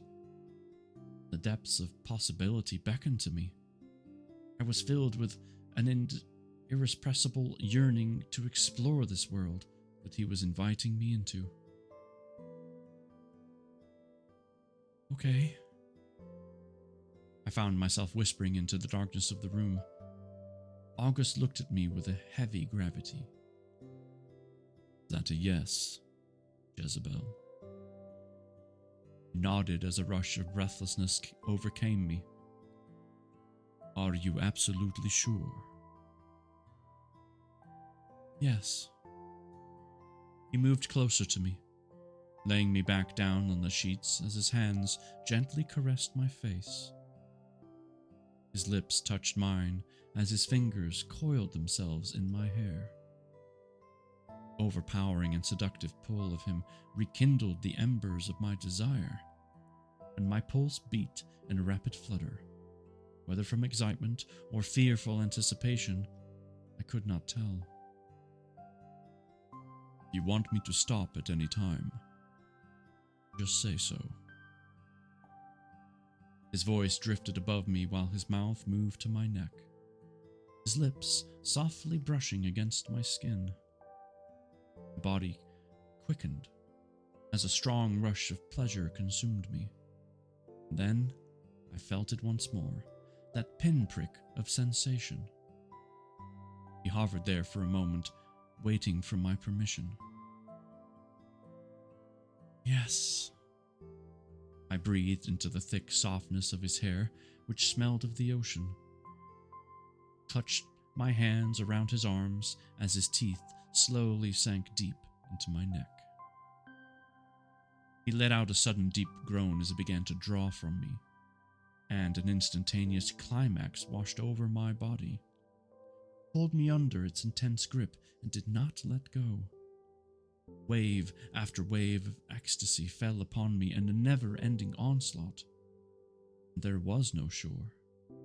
Every pull of his mouth triggered another explosion inside. It was too much, and I struggled for air, almost as if I had forgotten how to breathe.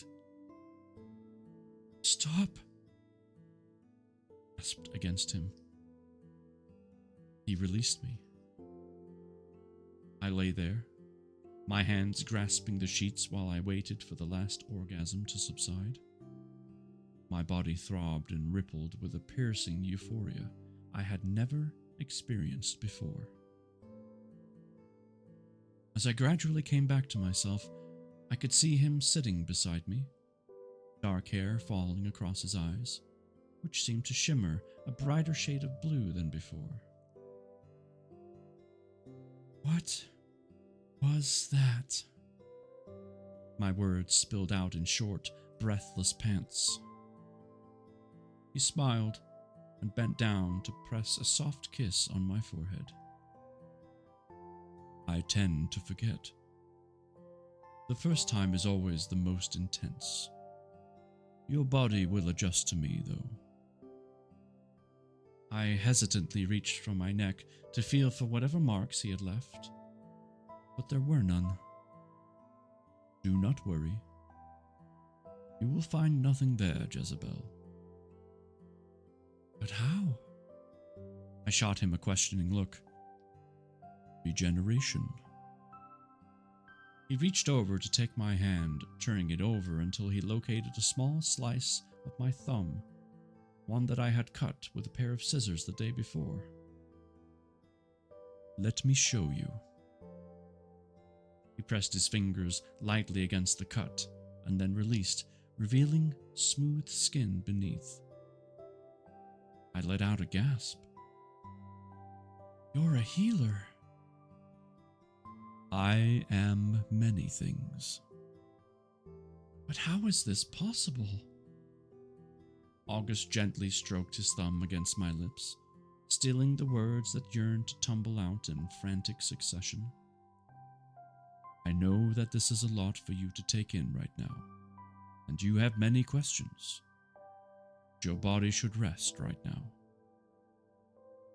As if on cue, a sudden wave of drowsiness overcame me, and my eyelids grew heavy, longing to close.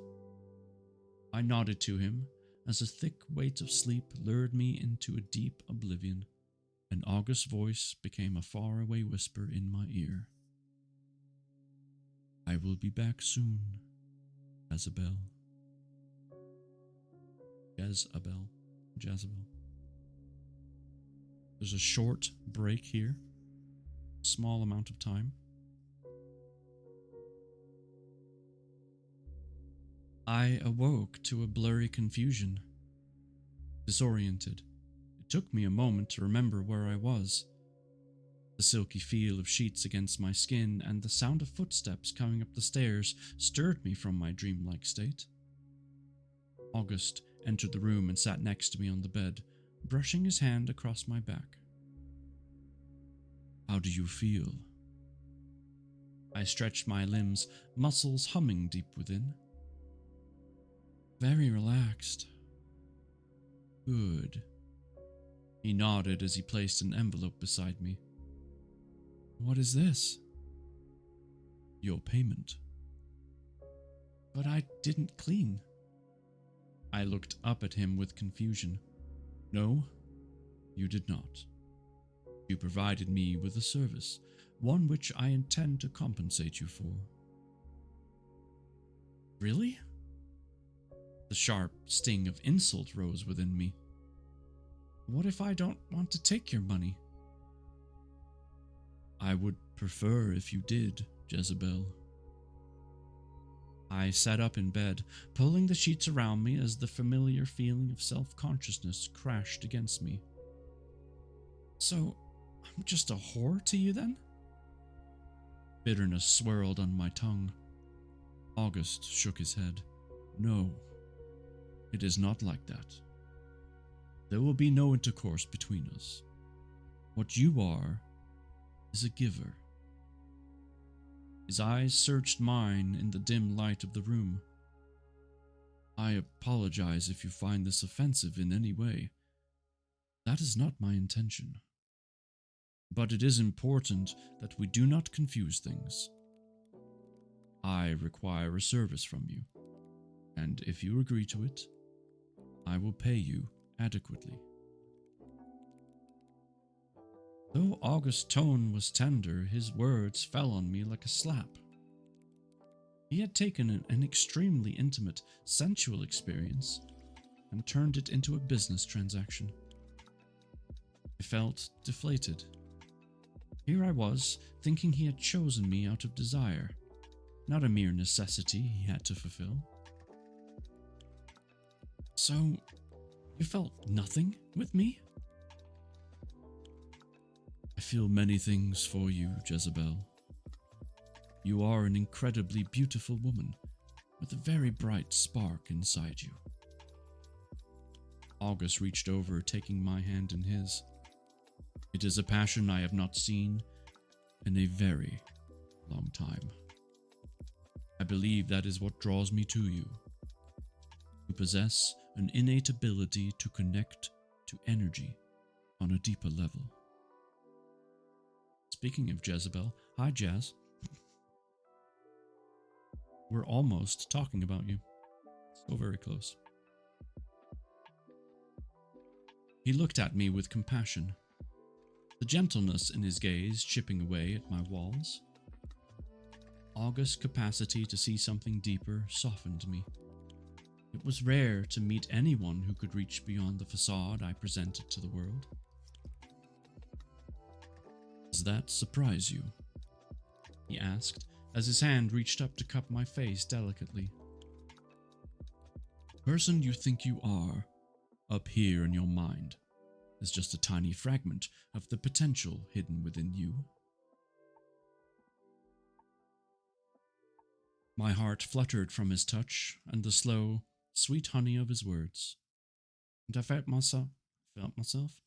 felt myself sinking headfirst into the depths of his eyes.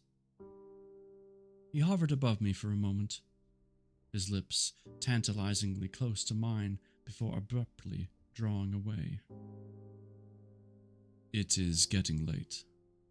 You should get dressed. I will meet you downstairs. Confliction swirled around me as I slipped my dress back on and retrieved my boots from beside the bed. I knew I should not subject myself to a transaction like this, but at the same time, the magnetism stirred something inside me. Freedom I wanted to feel more of. It was if he was able to reach beyond the layers I had erected around myself, touching a place that was beautiful, alive, and filled with promise. I met him in the hallway, tentatively clutching the envelope in my hand. August regarded me with a look of somber intensity as he spoke. Think about what we discussed.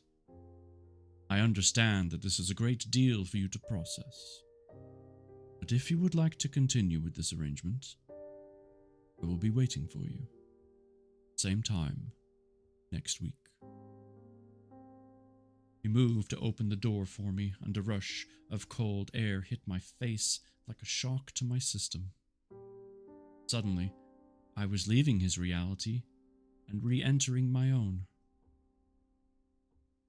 I will think about it, I said, glancing at him pensively as I tried to shake off the dreamlike state he had woven around me.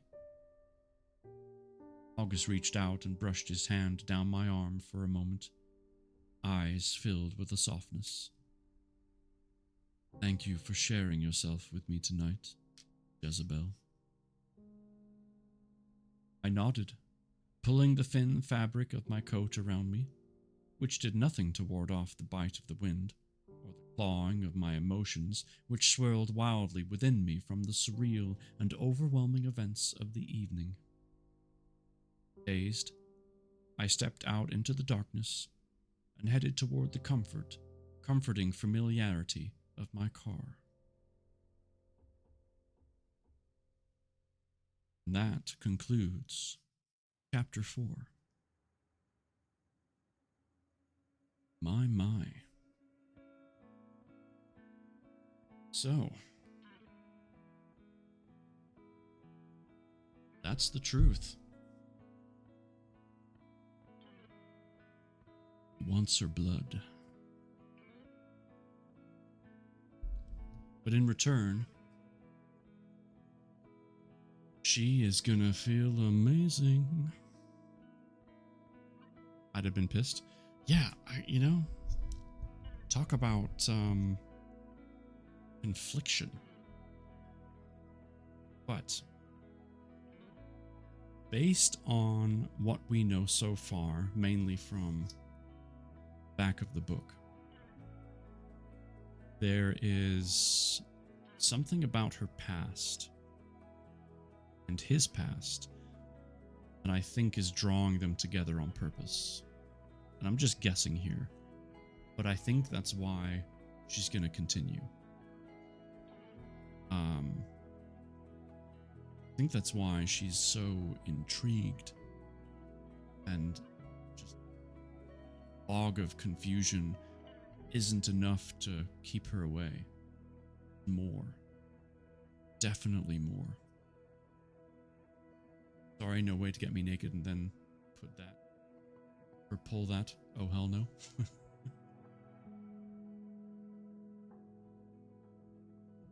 Yeah, I mean,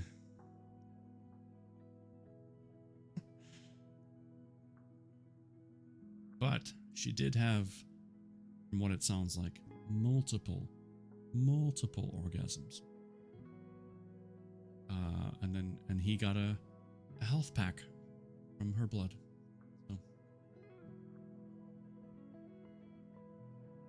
But I think it was interesting that he said the first time is always the most intense, which immediately made me think, okay, does that mean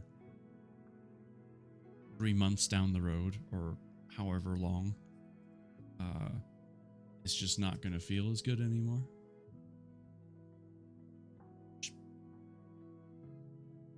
Could be true of any man.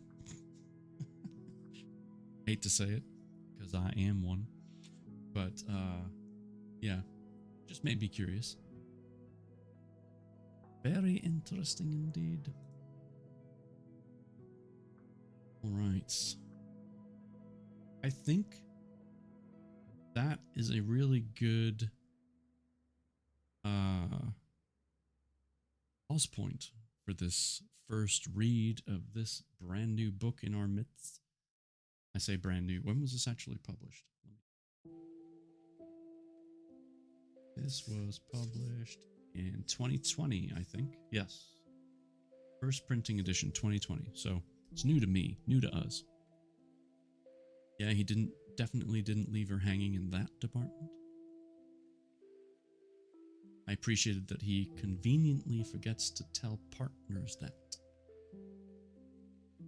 Wow, madam, you're beautiful. Would thee like to lay upon yonder cot? By the way, we're not going to do it. I just need your blood. Okay.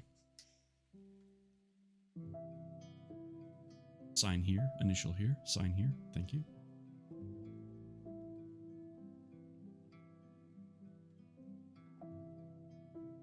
It's more than she'll get at a blood bank, I'll tell you that much. I'm sure she's getting paid quite handsomely. Enough to get out of that apartment and move on up. Get a bigger apartment. A small house. Maybe redo the kitchen. Who knows? Who knows? Alright. I have had a blast starting out this book. I had a feeling there was going to be some interesting tales woven in here, and I am not shocked by what we have read. In fact, I am eager for more, but it's going to have to wait. Going to have to wait until Thursday.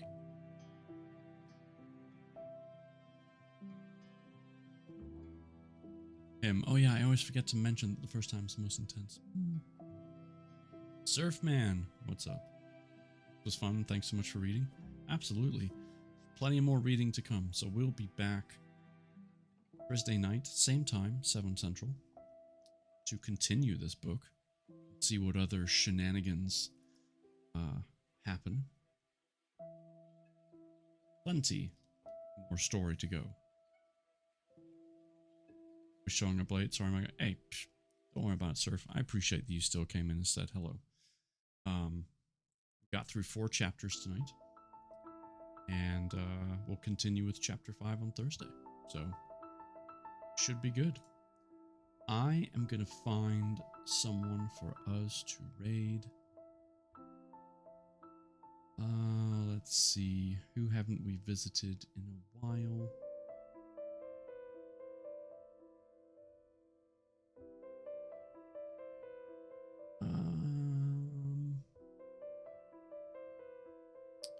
You know, Rampage Rhino is playing the new Diablo 4.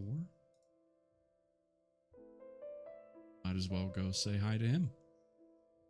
Not sure if there's vampires in Diablo 4. But there's definitely some mythical stuff going on. And he's a good guy. He's Canadian, so, you know, you can't go wrong. Can't go wrong. Thank you all for being here. I appreciate the